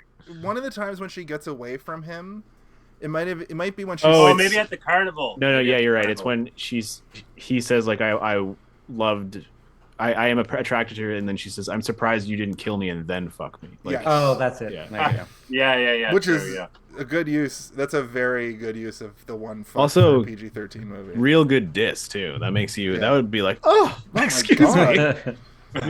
You think I'm really fucked up, don't you? Yeah, you got slick black Necrophilia. hair. You give off the energy of a person who would kill someone and then have sex with their corpse. and you're British. So, And you're British. sorry, British fans. Yeah, I don't know. Listen, British people are not all evil. Not all evil, just the inbred ones. So Dennis Miller. That's true of any country. That's probably true. This is the moment that I Yeah, kind of started to that's pick up on the music in the movie, and the music is kind of all over the place for me. Yeah. I like the score though. I like the. Yes, I will say that the score at times is super effective and really cool. I actually quite enjoyed it. I looked it up afterwards. I'm like, oh, I could maybe use this in my Dungeons and Dragons campaign. But there's also moments where it's so goofy and weird and just not appropriate. The moment when she's about to leave after hacking the computer later in the movie has this weird sort of like brass, like, and you're like, what the? It sounds almost goofy. You're like, what the fuck? But then the music when the purse is snatched and the music when Devlin first shows up is very similar to one another, and it's almost this sort of like primal sort of drum music that's paired with energetic synth and regular orchestral music, and it comes up a few times, but it's almost only ever when Devlin's there, which is like gives you this Like sort theme of song, kind of. yeah. Well, it's not a theme song so much as it is a feeling of her being hunted by almost like a leopard or like a puma or something, Right. like a jungle cat. Like he's a predator and he's trying to catch her. And The it was Santa super Monica- appropriate and cool. Santa Monica Pier sequence comes to mind for that too, where it's the like clown circus-y kind of music playing with like over top of like a really like foreboding like dun dun dun dun dun dun dun dun kind of a tone underneath, which I thought was a good mix, but also very weird.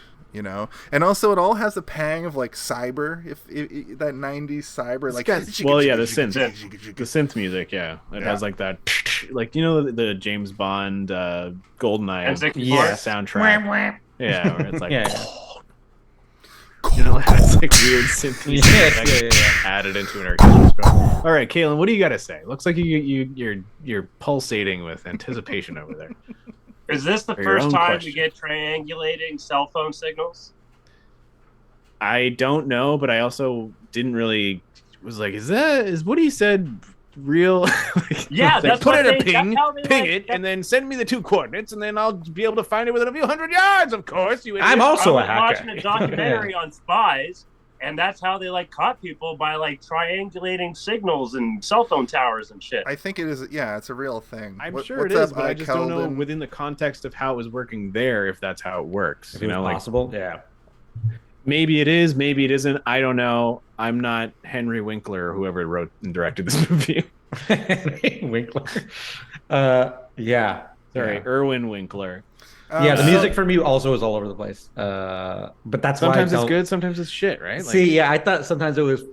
For me, it was like I'm way less favorable on this movie than you guys are. But like, yeah, for me it was sometimes fine and then sometimes not, or like meh, very meh.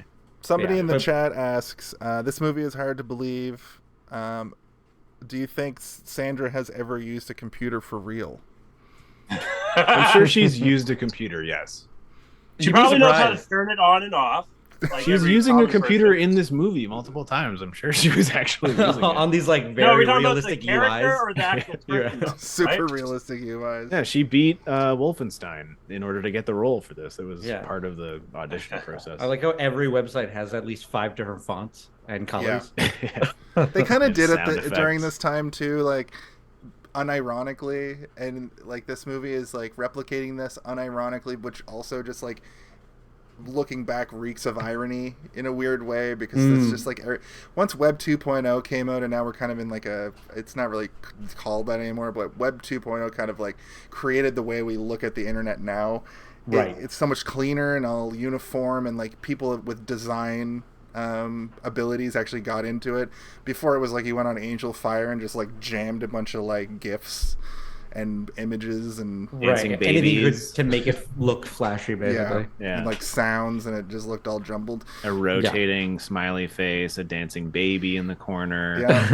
Under construction. I remember under construction, a flaming basketball going into a basketball net. But that's the thing. You're not wrong. Sega. Can you also get a boo button? Boo. I was like, and hold. Just to tie back into the triangulate. Did you guys catch the little Jurassic Park nod? The little clever girl. And I was like, come on, man! The movie came out literally 2 years ago, a year earlier. Yeah. We have to. I've just noticed the time. We have to clip through some stuff. I'm gonna get us sort of through this next bit. Lead the way. So, I mean, we could just jump to her with Dennis Miller. Like nothing. Well, really that's happens. where we're at. That's where we're at. Yeah. We're there. What that's like. There's still so much movie. Still so much.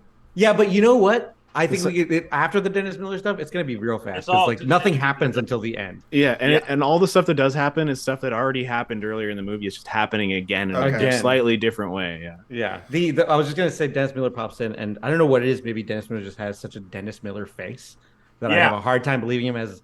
He also has like an attitude that isn't a real person. Yes. Right? Yeah. Like, and I'm like, you're like, hey babe, you want to You're do killing me out here with the food, vodka? babe. Can you let me in? I'm trying to get the food. I can't open the door. Like, it's our favorite Chinese.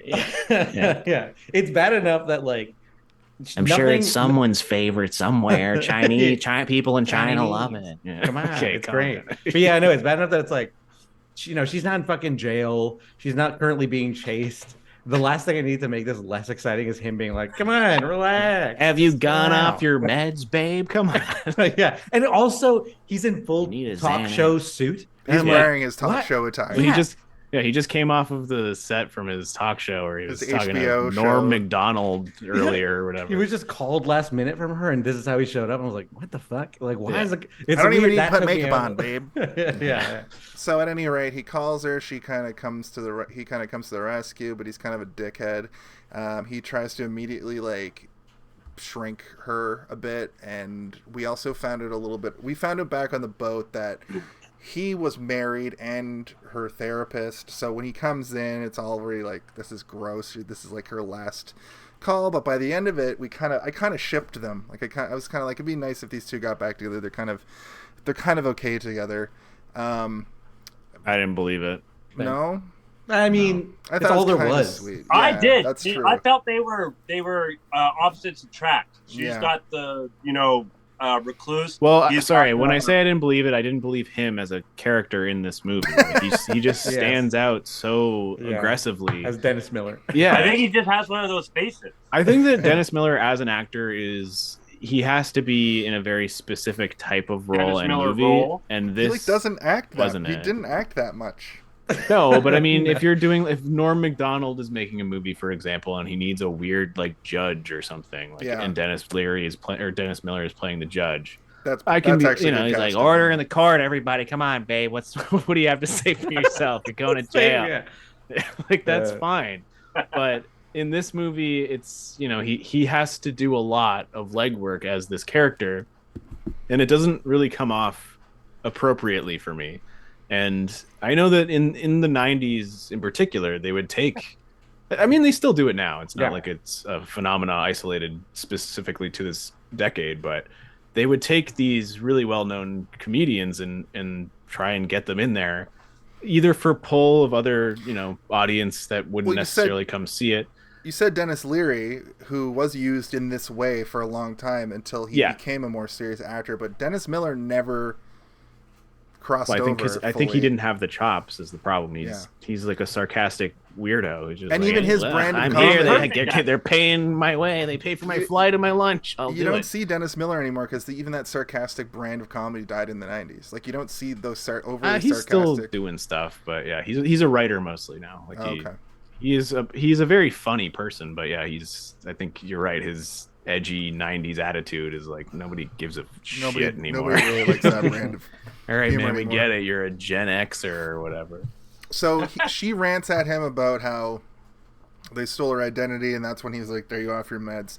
But her rant here, and then her rant to the attorney later, very reminiscent of like how a lot of conspiracy theorists view the internet now and Facebook, and everybody's stealing your information. Where it's not, it's much worse than that. Realistically, like when you say things into your phone, there's a speaker that's like selling you ads back to you, right? Like, it's so much worse than people are focused on the wrong things in the conspiracy side. Listen, if we all say spray paint 5 times out loud right now, there's going to be some sort of TikTok algorithm that's Spray going to paint will pop up behind us. Dr. Spray Paint will come out of a mirror and spray paint us to What death. time do you guys really want? You go Let's into say the that. bathroom and say spray paint 5 times. You're never going to believe what's going to happen. Stay tuned for Sour part Patch 2. Kids, Sour Patch Kids, Sour Patch Kids. This guy really wants some sour candy. So basically he like semi believes her by the time she's done. He says that he's got a friend, Ben Phillips, and they're gonna get in touch with him because he's like he's in like the Department of Justice or something, and then she's gonna get the mom to get put into a sanitarium so she's at least under protection, which oftentimes is like, that's a worse situation than she could ever possibly. When you say the word sanitarium, I'm always like, ugh. That line remind me of Scarface when they're trying to sneak into America, and I forget what he actually said. Scarface's friend or whatever. He's like, "I told you, Regular Face. His name's Regular Face. Or Smooth Face. So it's something about sanitarium or something. You're supposed to say. Do you guys remember Scarface? What do you remember what the guy said? I haven't seen Scarface in 20 years, man. Okay, say that for next episode. We'll save that for when we do the Scarface month next week, where we watch Scarface 4 times every day for the whole month. I'm gonna be sick that month. We could do the Batman animated series episode with Scarface. We could could. do the Al We're Pacino not gonna Scarface. do that, we though. could do. All right. We get it. could do There's a the lot guy of from Scarfaces. Wu-Tang Scarface. What part of the movie are we at? So the doctor. She hacks into several routers to check the business card she snags. Oh, this is where she's like bouncing around trying to figure out what that business card that she has was. Dennis Miller goes to get his drugs refilled because he loves antihistamines for some reason. I guess over Maybe the counter. he has allergies, man. No, but Jesus. he's like. Yeah, he the likes old putting them in drugs his drink. We used to do was vodka and onions and antihistamines, which they're probably like something that you can't get anymore that gets you fucked up if you drink with them. Hey, if you want to get drunk, No, for treat, I mean most antihistamines. If you drink while you're on them, you'll get a little like extra Benadryl, fucked up. right? Like Benadryl. yeah, but how expensive are they? Are they more expensive than having a lot of drinks, or less expensive? No, he's mixing the alcohol them. and the drugs. But also- That's why he's No, I getting- know, but that's what I'm saying. They were if the prescribed, drugs so and they were alcohol way- get nice and drunk. Is it cheaper to do drugs and alcohol, or is it more expensive to get? I don't Doesn't think that matter. he's worried about money, Stop, Kalen. stop. I think that I'll it tell gives you. him a particular type of feeling that he likes. Yeah. He's So- a fucking therapist. He's very rich, and so is she. They're all rich in this movie. They're not like, Over we the- gotta get fucked up quick and cheap. Over the counter, those antihistamines probably have other shit in them, like amphetamine, that Yeah. get you like Wiry. drugged, fucked up. Not just taking some Benadryl and drinking a bottle of wine, because that'll just knock you the fuck out. But that is the thing. That's like basically what lean is, right? That's mixing Listen, every cough prescription I have extremely bad allergies, and I get prescription antihistamines every year. And every single one that I've ever got has been like, absolutely do not drink alcohol while you're taking these. Oh, yeah. And exactly. Thanks, Scoob. Wait, who's that? Oh, it's Neo. Neo, thank you. It's Neil. Neil. So she goes to check on her chat room buddies by doing a who is, which is a thing you could do. I remember doing it in IRC to like get like some information, like their IP address and like where they're from potentially. That's kind of a real thing. I don't know if you can just like who is anybody on the internet. I don't know if you could ever do that. But she gets information from a bunch of her friends. She figures out that Cyber Bob looked like the most realistic human being that could assist with this. No. She was the one that was in her area. Everyone else Yeah. was. right. Oh yeah, right. The other one of the Location. dudes is That's in what it was. India. He was close enough to meet. And he was a man. The other one was like a 12-year-old in India, or something like that. Yeah. This is sort of the so this is the thing I bring up on the show sometimes, and this, Raul, what you were saying about like movies, this movie does this. This is the part of the movie where people are just sort of going around doing things. And there's a giant swath of movie here that we can kind of skip over, because it's just like she's going to look for this person and Devlin's driving around and blah, blah, blah, blah, blah. So you're right. Yeah. We can I do kinda need just- to add to it. Yeah. Carnival mascot was a dick. Well, we're Yeah, gonna, he that's was, the yeah. next. We're not there yet. I have so many notes about this guy. Yeah. So Alan shows up at that moment. He says, you know, we're not gonna go meet. We're gonna go to the Santa Monica Pier. We see Devlin at Bob Fox's house.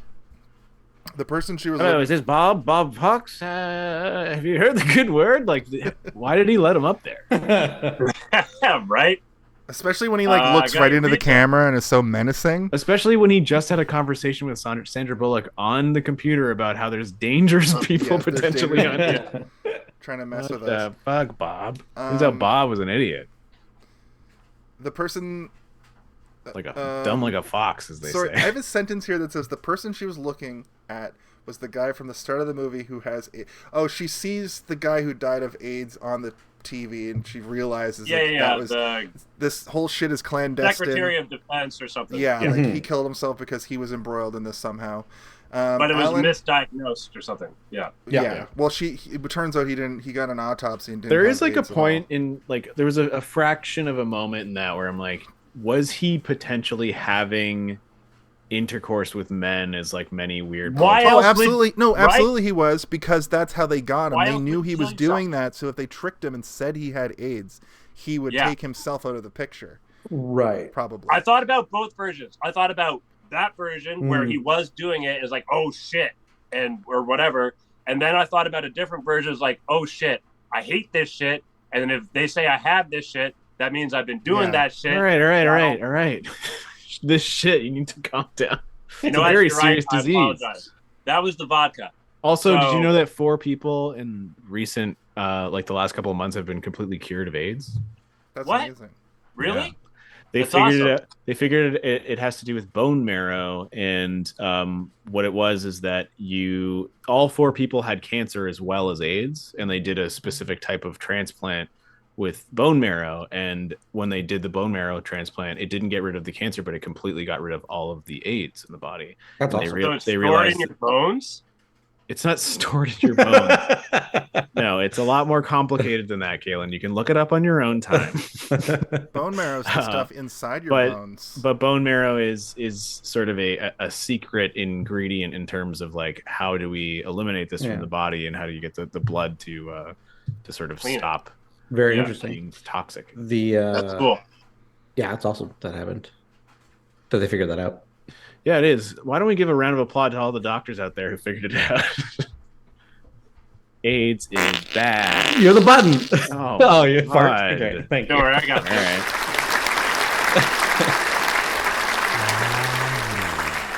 Anyway, it's close to a cure, which is really cool because it's been a pandemic since the 80s. It has. A thing that people fear every time they kiss. Now they just have to worry about monkeypox. I mean, it is something that I worry about. Kissing? Listen, my community is a little bit more involved in it than yours, Caleb.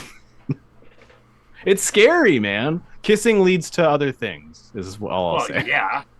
One minute you're touching tongues, and the next minute you're touching penises. You're fucking butts. You're fucking butts and touching wieners and putting your wiener inside another man's wiener. That's how they do it, right? Yeah. So at this part, they call that docking. So at this part, yeah. How do we know she's at a carnival? And if you're watching The Fugitive at the exact same time, he's probably doing something crazy exciting, like jumping out of a train that's exploding, or trying to foil his way out of a hospital. He's doing something really clever and cool. This movie, no. She's walking around. Jason refused to clap for the cure for AIDS, but he clapped for The Fugitive. Sorry, it's all in the name of comedy. I'm sorry. AIDS is a very real, serious issue that, especially around this time, is very prevalent. It's still prevalent these days. The cures have existed in the past. They were mostly for the rich and famous, and it's really exciting that nowadays. They weren't cures before. They were just like suppressants. They suppressed it, right? Yeah. Agreed. The Cure is a great band. Yeah. Anyway, let's stop. I mean, it is part of the movie, but let's stop talking about it because it is depressing and not funny at all. Okay, so the next scene is Alan dies. Of AIDS. His drugs got hacked. His drugs got hacked. They're in like a little scene, and I guess it's penicillin, which he's allergic to, which causes him to like crash his car. Anaphylactic shock or something? Yeah, they go to the hospital. Yeah, he went into basically like I ate a peanut mode. Where's my EpiPen? So she's like, bring my pills. And she's like, what pills, fucking weirdo? Which ones? There's a Ziploc bag full of them in here. The only ones I ever talked about, ever. Yeah. So now we get the whole sequence where they're at Santa Monica Pier, which is basically a cat and mouse thing, where Devlin corners her there. She gets in a carousel, and then gets away, but in a very like Home Alone kind of a way. Like literally, he's got her by the scruff. Jason, when do you call the Home Alone of this movie? Okay, so I have a segment I do on the show. Her name is being said as Ruth Marks. I think when she lands back. I think when she lands back in the States. When her car's gone. When her car's gone. I think that's the Home Alone. So Raul, the Home Alone of it all, in my opinion, of a movie is much like in the movie Home Alone, when he realizes the guys are coming to rob his house, and he puts the blueprint out on the table and starts planning that, and then from then on is the Home Alone of the movie. It's the most exciting. We've had debates about when it is in movies, we've had debates about what it is. We've kind of boiled it down to being, a lot of the times it's just the third act of a movie, but sometimes it happens like in a Freddy movie, and it happins. It happens in almost every movie. There are movies where it doesn't happen, and those are called good movies. But whoa, wait, rewind. You're just trying to tell me there's movies that don't have a Home Alone of it all? There are many, many, many movies that don't have a Give me Home Alone one. of it all. Give me one. Lincoln. What the hell is that? The movie about Lincoln starring Daniel Day-Lewis, I imagine. Is that the one with vampire? The Home Alone of it all is when he gets shot in the head. That's Abraham Lincoln vampire hunter. So that's so the one sorry. you're thinking about. So the Home Alone of it all is the moment the moment when they're like, and here we go. And this is when the plot starts. Gotcha. This is when it's crazy things. This is when Kevin McAllister starts making traps in his house. But in the version of this movie, it's like, whoa, sorry, I took a big stinky shit in there. This house, you want to buy it? That's what I think. Right. Then it's on. And then the movie doesn't kicks stop shrugging. He steals his cell phone and runs out of there. A couple things I wanted to talk about in the Santa Monica scene is I've never been to a carnival where everybody was so pushy, including the actual staff. The mascot is literally like getting in people's faces and pushing them around and stuff, which actually ends up... Oh, God, yeah. I have a ton of notes about this rabbit. Yeah. He's no great. Well, let's talk about the mascot. Let's take this moment to talk about the mascot. Well, I was just going to say that he is the reason she gets away if he hadn't been there being so pushy. But everybody's pushy here. It's crazy. It's crazy how pushy everybody is in this place. They're American. Yeah, but like nobody else in the rest of the... Like they went to at the end of the movie, they go to that place where all the computer people are, the convention, and nobody's being pushy. Oh, the convention. Yeah, Computer Con 1994. Yeah. Cop Con. Yeah. Yeah, font con. All the little booths have different fonts. You know what? That are default fonts. I have been to a font conference, and it is boring. Do you like Times New? We got a new font. It's called Chief Serif. There are people who love fonts so much. Let's not discredit fonts. You know how. I'm not discrediting fonts. I'm discrediting the people who are like crafting them and being like a weird, like, I've figured out a new way to discredit that either. Font gives your presentation, whatever it is you're writing on or presenting, oomph. You wanna same with your sound design, right? Same with your light, your lighting. Font gives Wait, I need you to compare it to several more things, please. Okay, let's see. No, I was joking. We're already over time, guys. Come on. Steve, hit us with your notes about this. I said everything I wanted to. Hey, this rabbit is a real perv, is my main note. When he says, hey, you want a picture? Come on, take a picture with me. And then he starts like grabbing people, and then he says, hey, lady, you want to dance? And then he grabs her, and he says, come on, I'm a great dancer. And Watch me break dance or something? So I like how your interpretation of him is just Chucky also. he basically is like Chucky. And then he calls her like he says she's got a stick up her butt or something when she walks away. He's like, whatever, you fucking bitch. Yeah. And then that's definitely Chucky. He goes back to harassing other people. I didn't actually have as many notes as I thought. He's just a big purple piece of shit. I don't know. We all kind of built this scene up at the beginning of the show, but I feel like really the point I wanted to hit home is how fucking weird everybody's acting in this place. Just the carnival or the whole movie? No, just in this carnival. Like how everybody's just bumping into everybody, running into each other. Like everybody's like drunk. And I think it's so. I've said this before.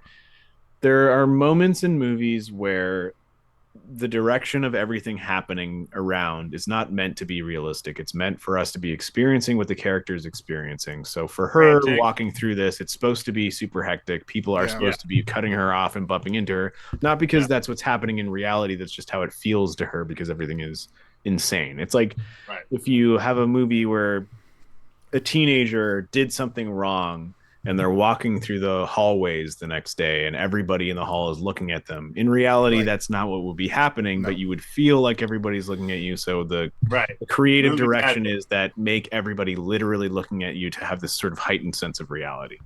Okay. And that's kind of how I chalk it up to logically allowing these things to happen without getting too bent about it. Because everybody is acting wild at this carnival, but it's because she's like acting like a scared animal. Where when she bumps into things, she's like a scared animal. The music is like psychotic, and it's nighttime on the Santa Monica Pier, and the mascot kind of sets the energy for it all, because the first thing she encounters when she gets there is the mascot being weird. Then she gets bumped a couple times, and Devlin shows up. I thought the mascot might have been like them. I thought it might have been them. That's something I thought about as well for a moment, where I was like, imagine you just like, bonsoir, mon ami. Mon ami. So yeah, then she gets out of there. She goes back to the hospital. She walks in on Alan, literally flatlining, because we got a little cutaway to a man and going in, and I knew it was a man because there's all a giant arm with tattoos on it that you clearly comes in a frame for just enough time to realize it's a henchman, and then he ties. I didn't even notice that. The nurse. It was a nurse. It was a dude nurse, because it was a man's fucking giant. You don't need to say dude nurse. Nurse can be anyone. Popeye muscles. It's true. A nurse can be anyone. Nurse? It was a bad nurse. It was a bad nurse. They put an insulin bag. I don't think it was maybe you're right though. Maybe because there was a lot. I thought it was someone following that could be it. The thing. Yeah, they scanned a thing. Maybe I mean, that's I feel like the movie itself doesn't even know, guys. Yeah. Okay. The movie doesn't. So anyway, he dies. They were trying to treat him for diabetes, which he didn't have, so they overdosed him on insulin. Which he's allergic to. Penicillin is what he's allergic to. He's allergic to penicillin. Oh. If you get too much insulin pumped into your body, you will die.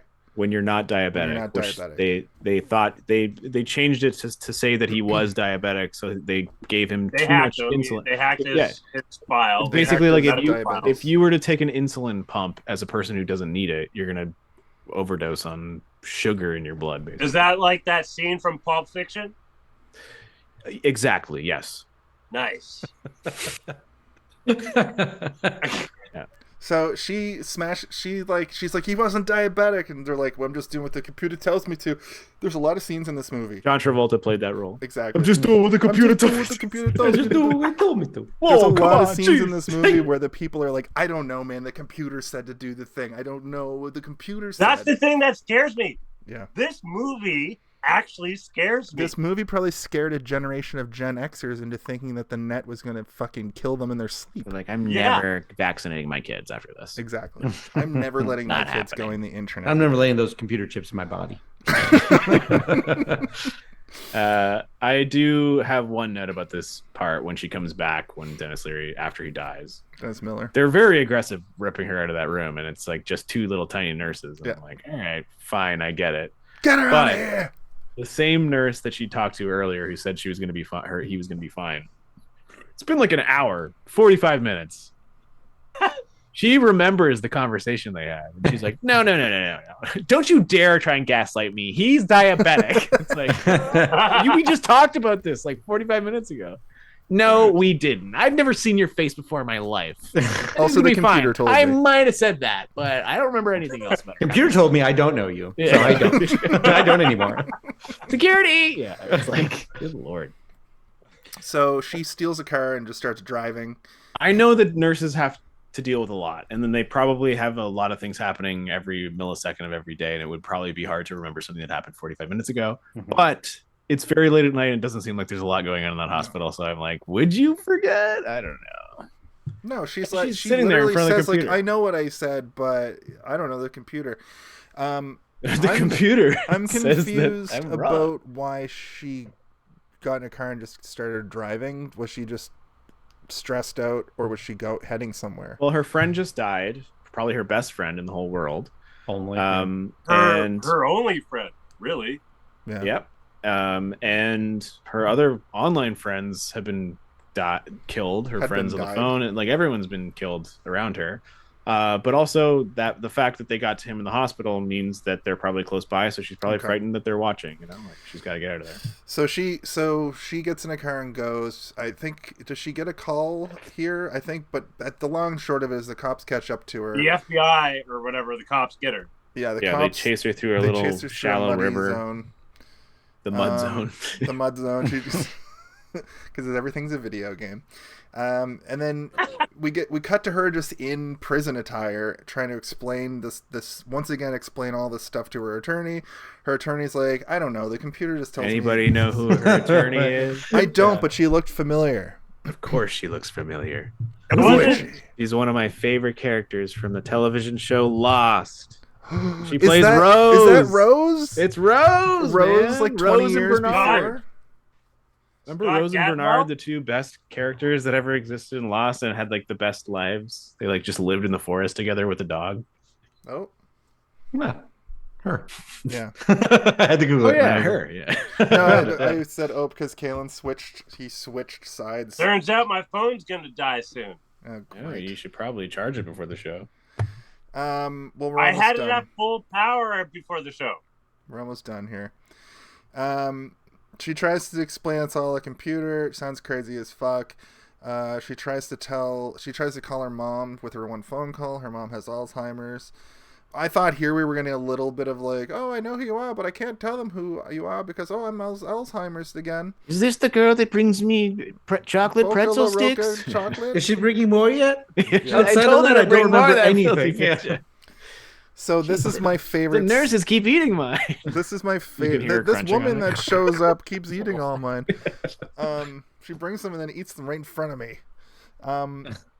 Luckily, Ben Phillips shows up. This is my favorite sequence in the whole movie. Oh, you're gonna talk about exactly what I was gonna talk about. Well, I think we all feel the same way about this Yes. guy's performance. Can I mention one thing before you say? Yes. So she escapes in his car, his BMW, before she gets captured. And I think the smartest thing in this movie that's kind of dumb is that she parks the BMW in a BMW car parking lot, like a lot for selling Yeah, BMWs, and parks it perfectly up with- Showroom or whatever. yeah, she parks it in like the show lot, and sleeps there overnight.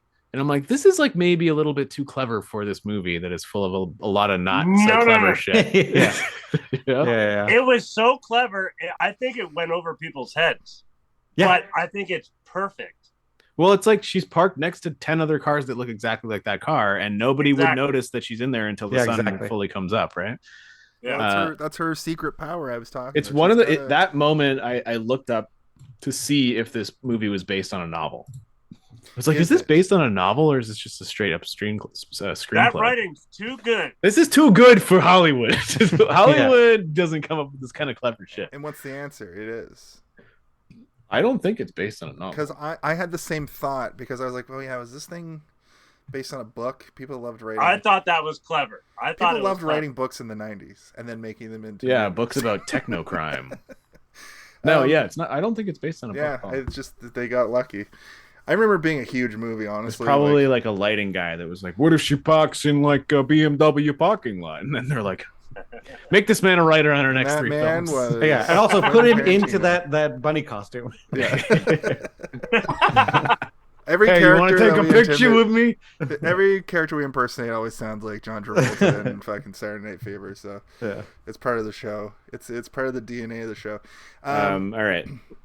So Ben Phillips shows up, bails her out, and at first you think, "Oh, okay, this is that guy."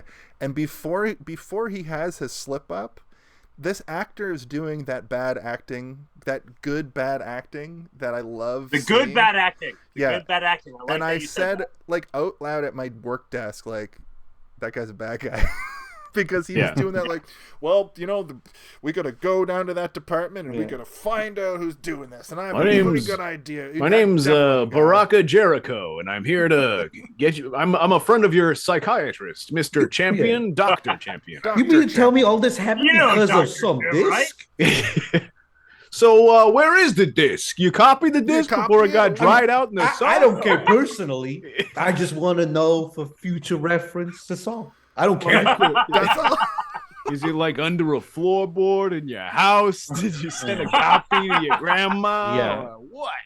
But then, yeah, then it leads to like my favorite fucking thing in the entire world, which Your is favorite trope? What? No, not trope. It's just the like this combination of editing and ADR Okay. magic where she like figures it out, obviously, and then like decides to crash the car, but in the midst of that, just there's a close-up shot of her unbuckling him.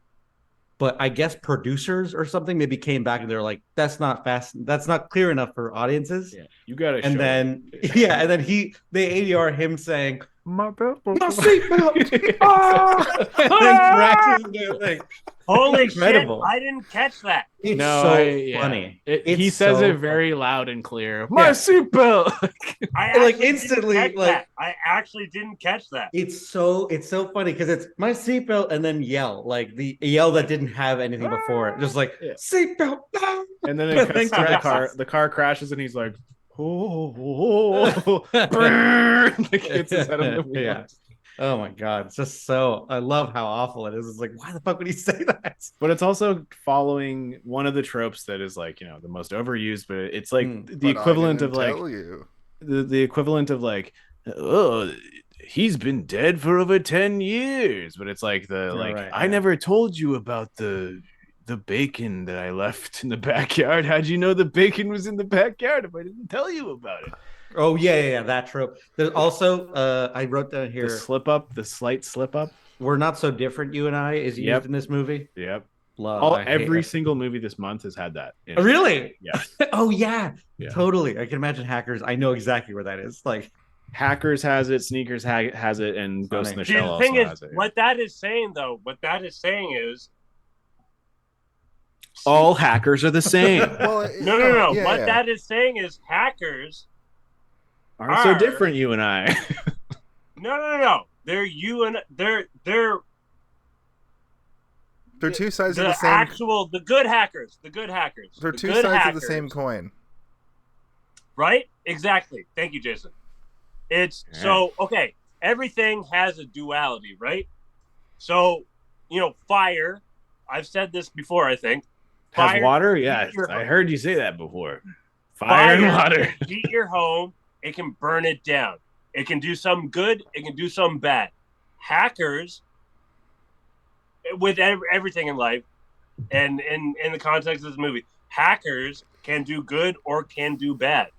And God damn it, shit. Will he get to a point, or will that be the last thing he said?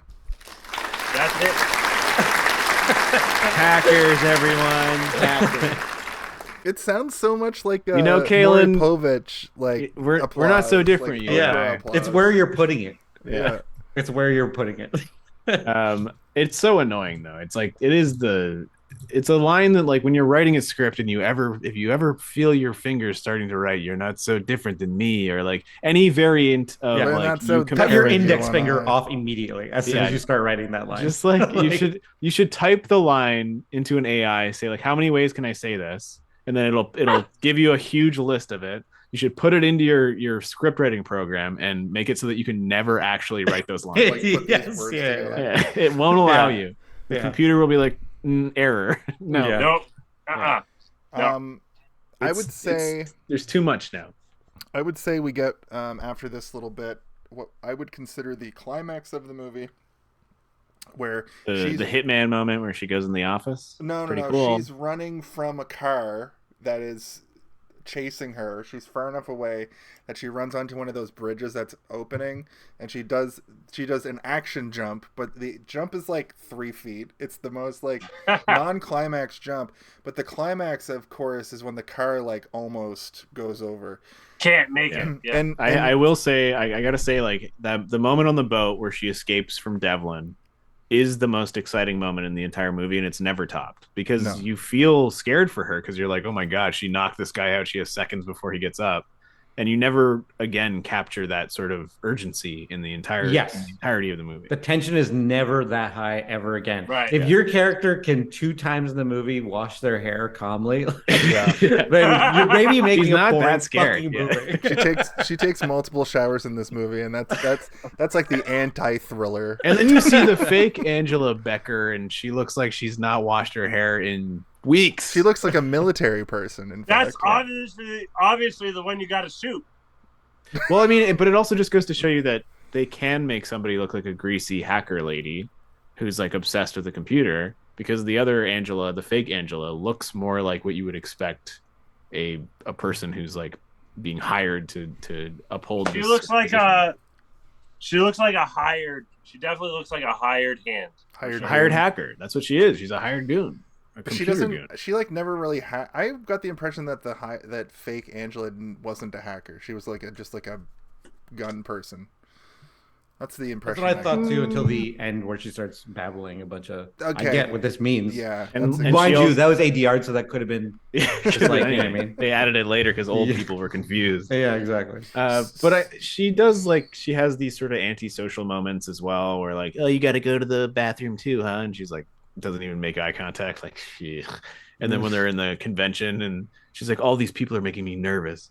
Yeah, I took that as like a social sort of anxiety. Like, yeah, like I don't like being around this many people. That's really nice of you. I know, and not that like, oh, we're dealing like, with a lot of crazy shit right now. That's like, I took it as like, I fucking don't like these nerds. I don't like these gross nerds. I took it as like, there's too many people in this room, and I don't know where all the exits are, and I need to know. That's funny. Well, speaking of, we're just gonna kind of go through. I'm gonna run through the next sequence. Do it. Blow through it. It's basically just a matter of she goes back to where she originally worked. She goes to Comic-Con. Nope. She goes to Cathedral where she used to work. She goes to No, she doesn't go to Cathedral. She goes to a computer. No. Kaylin, afterwards. I'm sorry. Afterwards. Kaylin, you're skipping a whole chunk of the movie. Let me talk about the part of the movie that I know where I'm at. She goes back to her work. She figures out that where fake Angela is working based on like tries to log into a computer but can't get in. She calls her, but she can see the like floor layout. She calls her, like you said, and she pokes her head out and sees fake Angela. Real also Matrix poke moment. her head out. Yeah. Cool, yeah. And then she sits down, and then she is able to hack into another part that she's like sets off an alarm on another floor, so everybody evacuates. And then we get like a tense hacker moment where she's like downloading a thing onto a disk and .comming the matrices, and then she downloads it to the floppy drive, and then she's got the floppy and the virus, and she runs across the street to the convention. Kaylin, this is where we're at now. After they come back into the building, and it was a very tense moment. Like, it was, maybe that's the climax. Maybe them coming back to their desks was more of the climax. But I think that moment was good. The entire office moment was pretty good. It was interestingly shot. All of the people that worked there looked more like hackers than anybody else that we've seen so far. And it had some fun computer moments where it's like, I can use this to set off the alarm, like you said. And I like the frustration of the other Angela, like being like, no, but if she's actually, she could have hid. She could have been like, all right, I just need to go back and grab something real quick. Go on without me. But like that one dude that I've seen in a million movies, the guy's like, come on, Angela, we gotta get out of here. What are you doing here? So how's your family also? So that she runs across the street. I'm the fire safety officer for this floor, so you need to listen to me. She runs across the street to the convention hall, which is pretty conveniently placed. She goes to the Cathedral booth there, where she uploads all the information she got on the gate, the disc. What's the shit? Basically, Gatekeeper, Praetorium, all of the shit, all the information about the guy who is the head of Gatekeeper being the guy who's making this backdoor to this software that's going to allow this Praetorium group of hackers be able to control everything. And essentially all the little things throughout the movie that have been happening in the background, like the stock market getting hacked and the people hacking the lights to like say whatever, Denver sucks or whatever it was, basically just reveal all that. But then Devlin shows up with fake Angela and basically is like, he's like smacking her around and like pushing her, and fucking nobody's like, that's weird, why is this guy abusing this woman right in front of us? It was the 90s, a different time. They're looking at the spectacle at the convention. Yeah, exactly. All the computers. So they're like, wow, look at I can't believe the pixel count on this thing. You see this baby? That's what it would be like if it was 16 pixels. That's what it would be like if it was the Hackers movie, because the Hackers movie had that energy. But in this sequence, we basically, so all the way at the back of the beginning of the movie, the software that the virus had a flaw in it that if you pressed escape on the game, fucking the virus activated, right? That So wasn't a flaw. That's how it worked. They say it over and over again, like, be careful about Yeah. pressing the escape button. Don't press the escape button; it'll fuck you up. So we get a really interesting like ticking clock moment where she uploads all the information and the villain does his final villain speech and it's like, well, nothing matters. Like, you can't undo the fact. In fact, I can go in and I can just hack it back to the way it was. And she and keeps showing. All I have to do that is she's- press the escape button. she's put the virus in, And we're all like, He doesn't know. Then the screen just starts doing this melty thing, and she's like, haha, I hacked it with the virus. And then that could have been the end of the movie. But instead what happens is she runs, and he follows her into like a stairwell, kind of a scaffolding area. And it's the same thing that happens in every fucking thriller, where it's dark, and they're whispering, and they're sneaking around, and one person's got a gun. And he's doing a speech. He's doing like a. I will catch you because you're the prey and I'm the predator. And it'll always be this way. and fake Angela just One happens. thing I don't think I've ever seen in any previous Predator Prey movie. No, sorry, I take that back. That's wrong. In the hacker movies that we've done, where the fake hacker gets killed. I don't think I've ever seen that. Well, that's what I was gonna say. That was also she's so such stupid. a good Didn't make any lookalike. fucking sense. I think it's meant to be like she's such a good lookalike, even though they look nothing alike. Such a good lookalike that I mean, his hubris got it the best. Why of was it. she running around back there? And he was saying, Why "Don't was she move." running? Yeah. Anyway, she gets killed. She gets killed. What? Then they fight. They run out into a scaffold, and he's coming down like, "I got you finally. You're finally, you're trapped." And she says some action line. I can't remember what it was, but she bashes him, and that She doesn't kills say him. anything. She Oh, says yeah. nothing. You keep saying she says something. Okay. She says, access denied. Exactly. Hits him in the head with a Even fucking worse, fire she hydrant. says nothing and whacks him over the head with a fire extinguisher, which caused him to fall backwards over the railing onto a forklift, and he fucking, I guess, is dead. So she probably didn't need to murder him, but we don't know if she could have gone left or right. He kind of fucked I with her mean, real hard based and on killed a the lot of her news friends. reports So, at the end of the movie, he's dead. True. I was disappointed he didn't fall into something sharp. I was, Spikes, waiting. right? Yeah, That's that's what I was right. saying. It I looked thought it was like- like Give me a something crane more. thing. Yeah, I know. There Every are time. forklifts that store their fork Yes! upward. He could have landed on those. I wanted It something, also anything. Maybe even like glass that just starts shattering. Any fucking thing. It that is looked like he was exciting. going to fall on something jagged or horrible, but then he just landed perfectly on top of the forklift. Like, Don't the- give me a fake dummy-looking person like a. The distance that he fell and what he landed on, he There's could no way easily he's have gonna survived. Yeah. He could have Yeah. survived that, and it probably would have survived. Like, oh bloody hell! yeah. My I'm back still is alive. severely broken. Yeah, I'm exactly. badly I'm hurt. badly hurt. Could somebody please help me?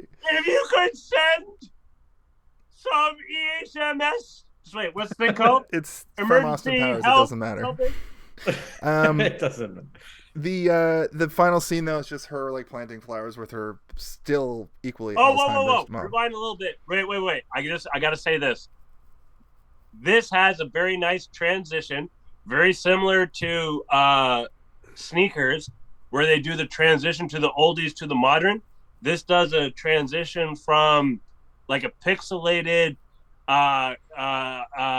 what's it called Virus thing? corrupted. It's the virus is corrupted corrupting the image, and screen it turns into this into mosaic flower. Yeah. Beautiful mosaic flowers. of these tiles. Yeah, and it turns into the Yeah, I the like flower that. I petals. like that transition a lot. Yeah, I it was thought it was very nice looking. Yeah, Yeah.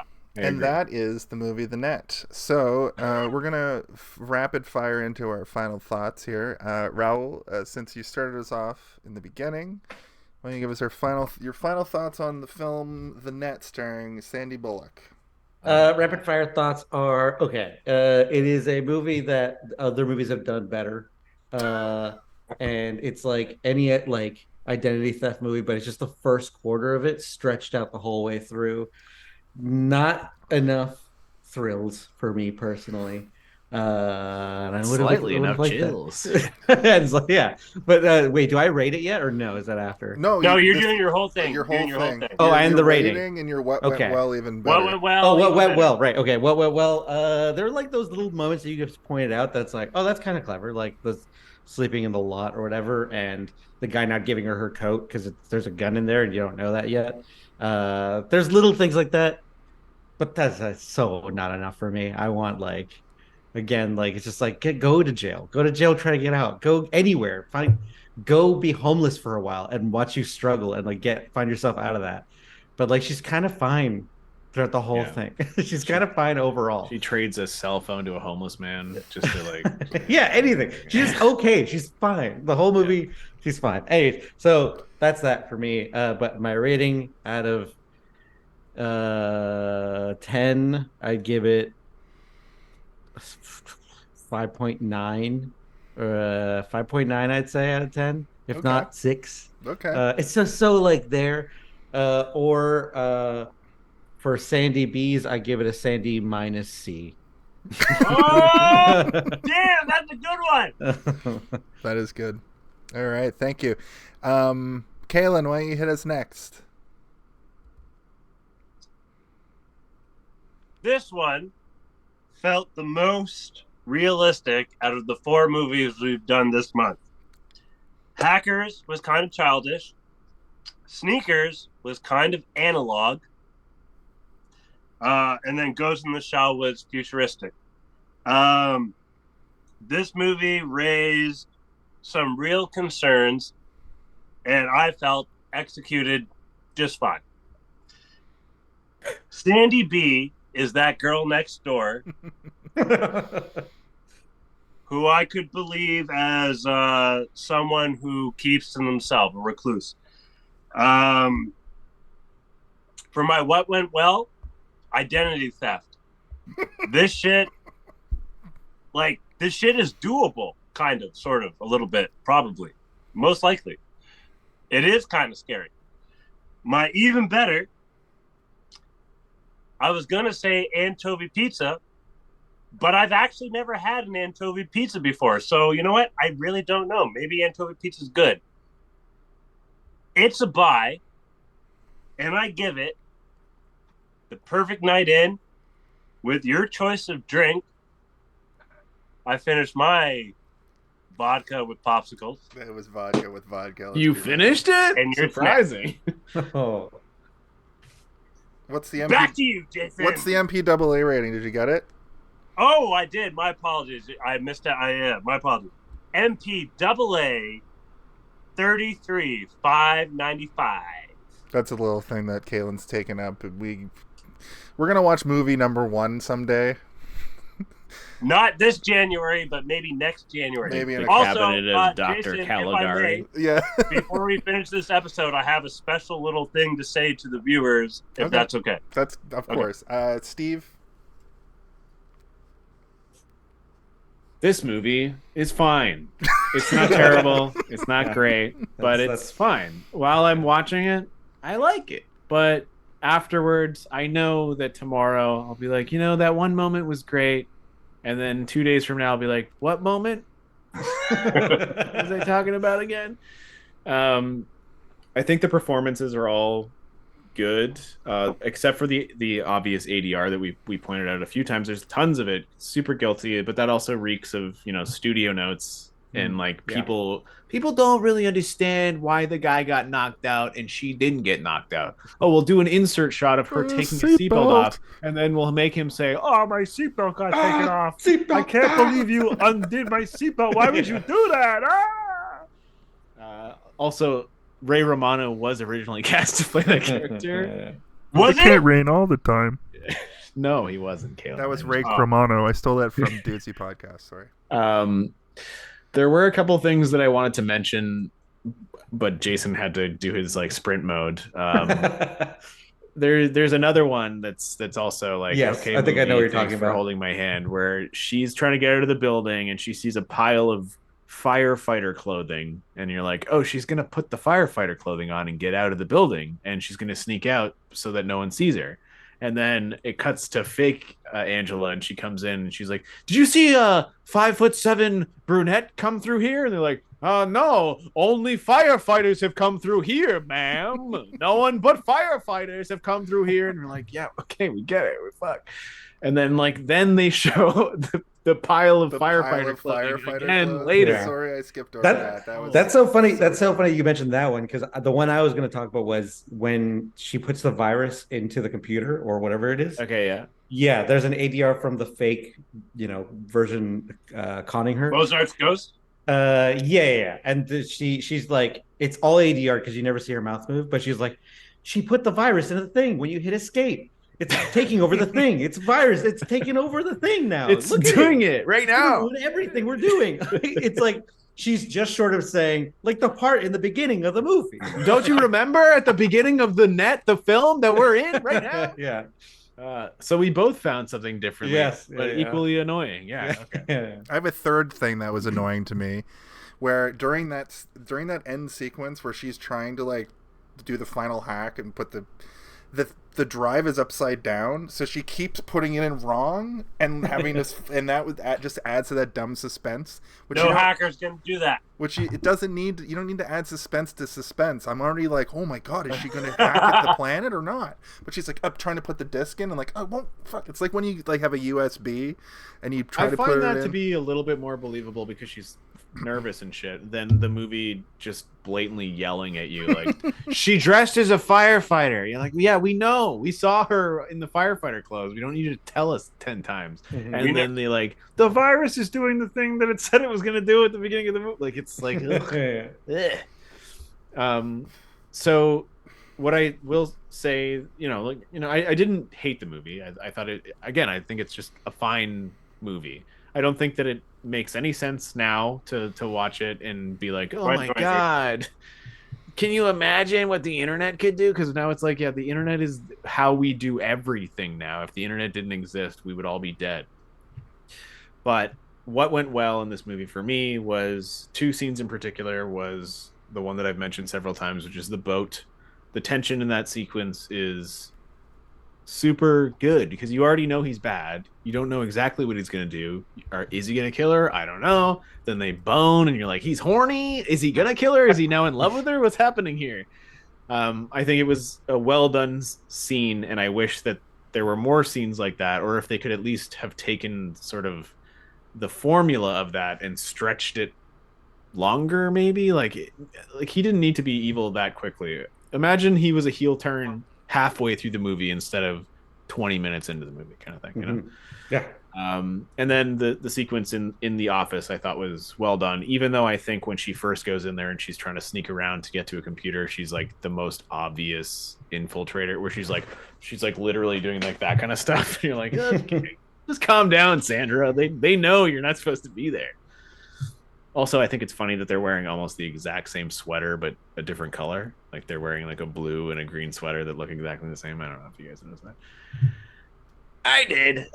But even better would have been if the hacking bits were not as they didn't have to be so ADR'd over, and the camera movements and stuff. It didn't really do much for me, especially during the long moments where she's just like opening and closing pages, and it's cutting back and forth between fake Angela and her.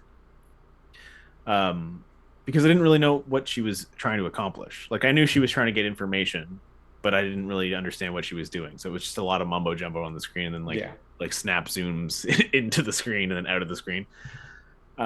Which then brings us back to like hackers and stuff, where you're like, oh, maybe those screensavers were what was saving the moments, where you're like, maybe they should have had more interesting angles or like slow pans through the anyway. Yeah, I think they could have filmed it better. They could have filmed that entire sequence better, and any time that she was interacting with the computer, but it was always so claustrophobic, which I get, because when you're in front of a computer, the rest of the world doesn't exist around you. Yeah. My rating, however, I give this movie a pizza ordered online 10 years in advance. Or a fedora tip from a proto-incel that seems to creep on women but doesn't hate them for existing. What the dog doing? Jeez. I found a meme soundboard. What was that? What the dog doing? Fantastic. I threw that in for Steve because I knew that he knew what it was. I found a whole soundboard of memes. So, for instance, So it's gonna be like, "Hello, motherfucker." Well, I want to see if this is the one that I think that it is. Nope. No. Sorry. I just ear deathed everybody. You thought it was gonna be, oh. No, I thought it was going to be, oh. You gotta title your sound bits. No, this is just it's meme soundboard, and then it's just, you gotta just, anyway. So this movie is good, or so I thought. It was. I enjoyed it. We're going to me now. You're done, Steve? Sorry? Yeah. You're done, Steve? Sorry? I'm done sorrying for this movie. Yeah, sorry, guys. You're done, sorry? Thank you. Thanks, guys. No, you guys are the real heroes. It has a lot of elements from thrillers and dramas that make the film feel like pretty real, and even more real than Sneakers felt real, in that it's like Sneakers is a very analog take on hacking, and this felt like this is what hacking looks like when you're actually hacking, compared to especially Ghost in the Shell, which is hyper future, and Hackers, which is another dimension completely. Sandra Bullock is captivating in it. The actor that plays Jack Devlin is also very good at being hateable. We never tracked down who he is. We never talked about it. I didn't look up his name. I thought it would have come up organically, but he does look like somebody. So if you guys have a second to do a little Google phone, the story keeps moving, and there aren't. Jeremy Northam? Is he from anything else? He's in lots of stuff, but nothing that is particularly noteworthy. But Jason, he's in a lot of TV, so you might notice him from TV. That's probably where I'm a TV guy, Raul. I'm a TV guy. This guy's middle name is TV. Jason Robert Television Phillips.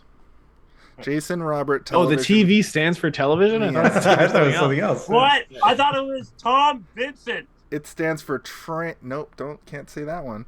The story keeps moving, and there aren't many moments that drag. It's a very 90s movie without feeling too 90s. Without feeling 90s like Sneakers or Hackers do in their own ways respectively. Has a decent score. I really enjoyed the moment where it's obvious the guy who bails her out is a bad guy, because he's acting like in real life he's a bad actor. I gave this movie I gave it a 3.5 out of 5, but I'm actually going to do a thing that I sometimes do. It's rare, but I'm going to knock it down to a 3. Just because you guys, you painted a different picture talking about it, and this does sometimes happen talking about movies, than I got watching it, and you pointed out enough things that are dumb in the, filmmaking aspect that it actually, lowered it half a grade. There are certain things that the 90s stands for in terms of filmmaking. Well, some of them are great 80s, and timeless, but there are certain things that just it makes 80s it movies, have a little date tag on it. Yeah, Like, this was made in 1995. And 80s movies drag on and drag on. Yeah, even though they're the same length as this has that snappiness. The opening credits in this one were pretty let's get to the movie. A thing just happens while the credits are popping up, where if it was the 80s, you'd be like, the net, credit, black screen, digital effect, credit, and then it would 5 minutes later would go into the opening scene, right? But this is just I don't even remember. I would be interested to see the trailer of this to see if see the 1980. Oh, the trailer is almost worth talking about in itself. It's actually insane. There's so many edits in it. I don't know if you've seen Indian soap operas where they do the stretching. Okay, yeah. They do that shit do a all over thing where we that do one TikTok? a little 5-minute thing on the trailer before we do the movie. We could. I've thought about it. It's a pretty necessary 90s film that people who like this kind of stuff should watch. It isn't overly jargony and doesn't make the audience feel dumb, while also feeling pretty techie for the time.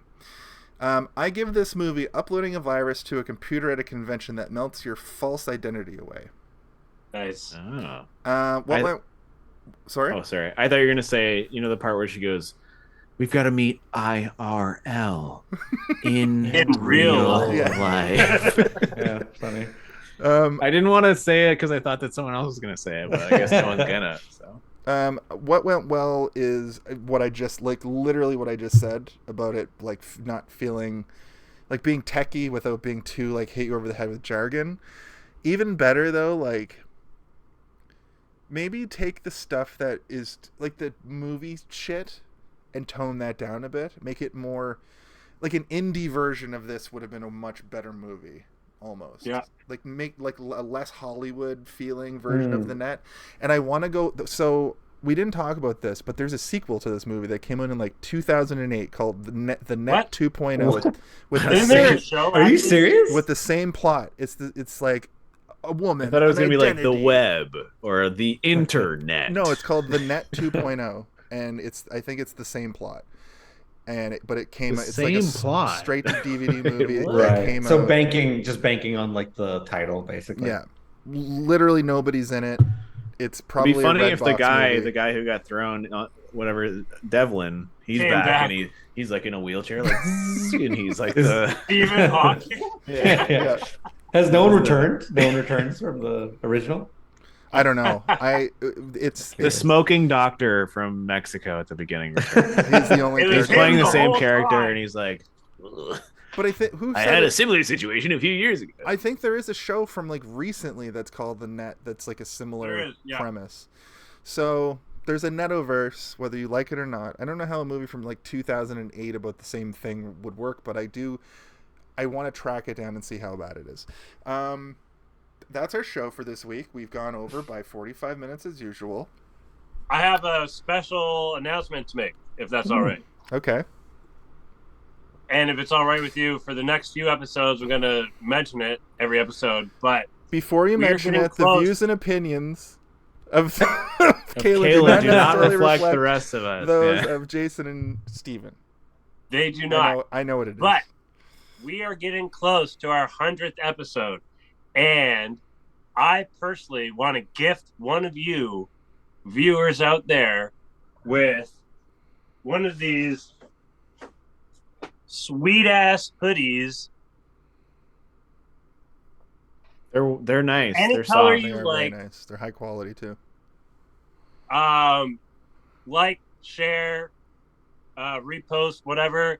Follow us on what's it called Instagram. I'm going to make an official post on Instagram, and that's the one where you can do all the stuff on it with the likes and the get your ballots in. But I'm going to mention it every episode until we get to our 100th episode is where I'm going to announce our winner. One of you lucky viewers is going to get a hoodie, your color, your size, and our logo. And just Kalen will personally sweat in each of them. Yeah. Yo, gonna Raul, have sick ass sweat stains. Yo, actually, that reminds me, Raul, what's your favorite color? Ooh, wait, what are the colors? If you were wearing a hoodie, what's your favorite color? What are my color options? Everything. Black. Okay, we can do that. That's the one that I have. I'm getting a hoodie. Yes. Oh yeah. Thank you. So that's sweet. Just to let everybody know, on top of that, we have we're on episode. This is episode 94, and we have a month. Our next month, I'll announce right now, is called. I'm calling it Movies in the New. It's new movies from 2023. We've never done that. We've never done that. First time doing new movies. Yeah. Except for Spree. Spree was newish, and that's the old guard era. Look out for that coming up though, because I'm uploading all the old episodes. We're on episode 7. Yeah. It's like when Disney re-releases movies out of the vault. It's exactly like that. It's so much like that. You can't even. And it's gonna go back into. It's not gonna go back into the vault. It's gonna live on the fucking YouTube. It's not for a forever. limited time. But Raul, thank you for coming on. I'm sorry that thank you for having me. I told you 2 hours. Yes, you were an excellent guest. I enjoyed talking to you. You can definitely come back anytime. I'll give you one of these for real. And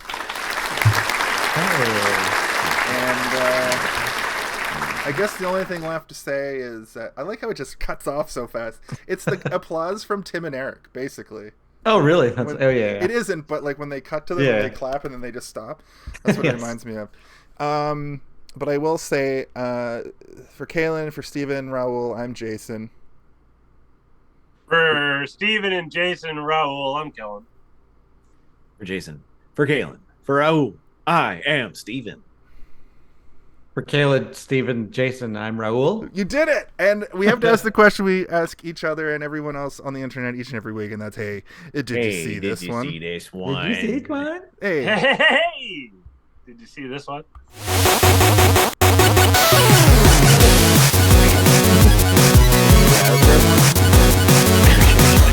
I need to see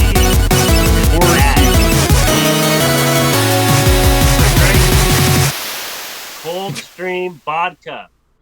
Yeah, that was not a good idea. Or maybe a great idea. I thought this was a great episode. I mean, the crowd seems to... Oh, God, Caitlin. Please don't end on that. You know what Cold Stream Raul, vodka it's does? not funny. Raul, fuck you. Fuck. Oh.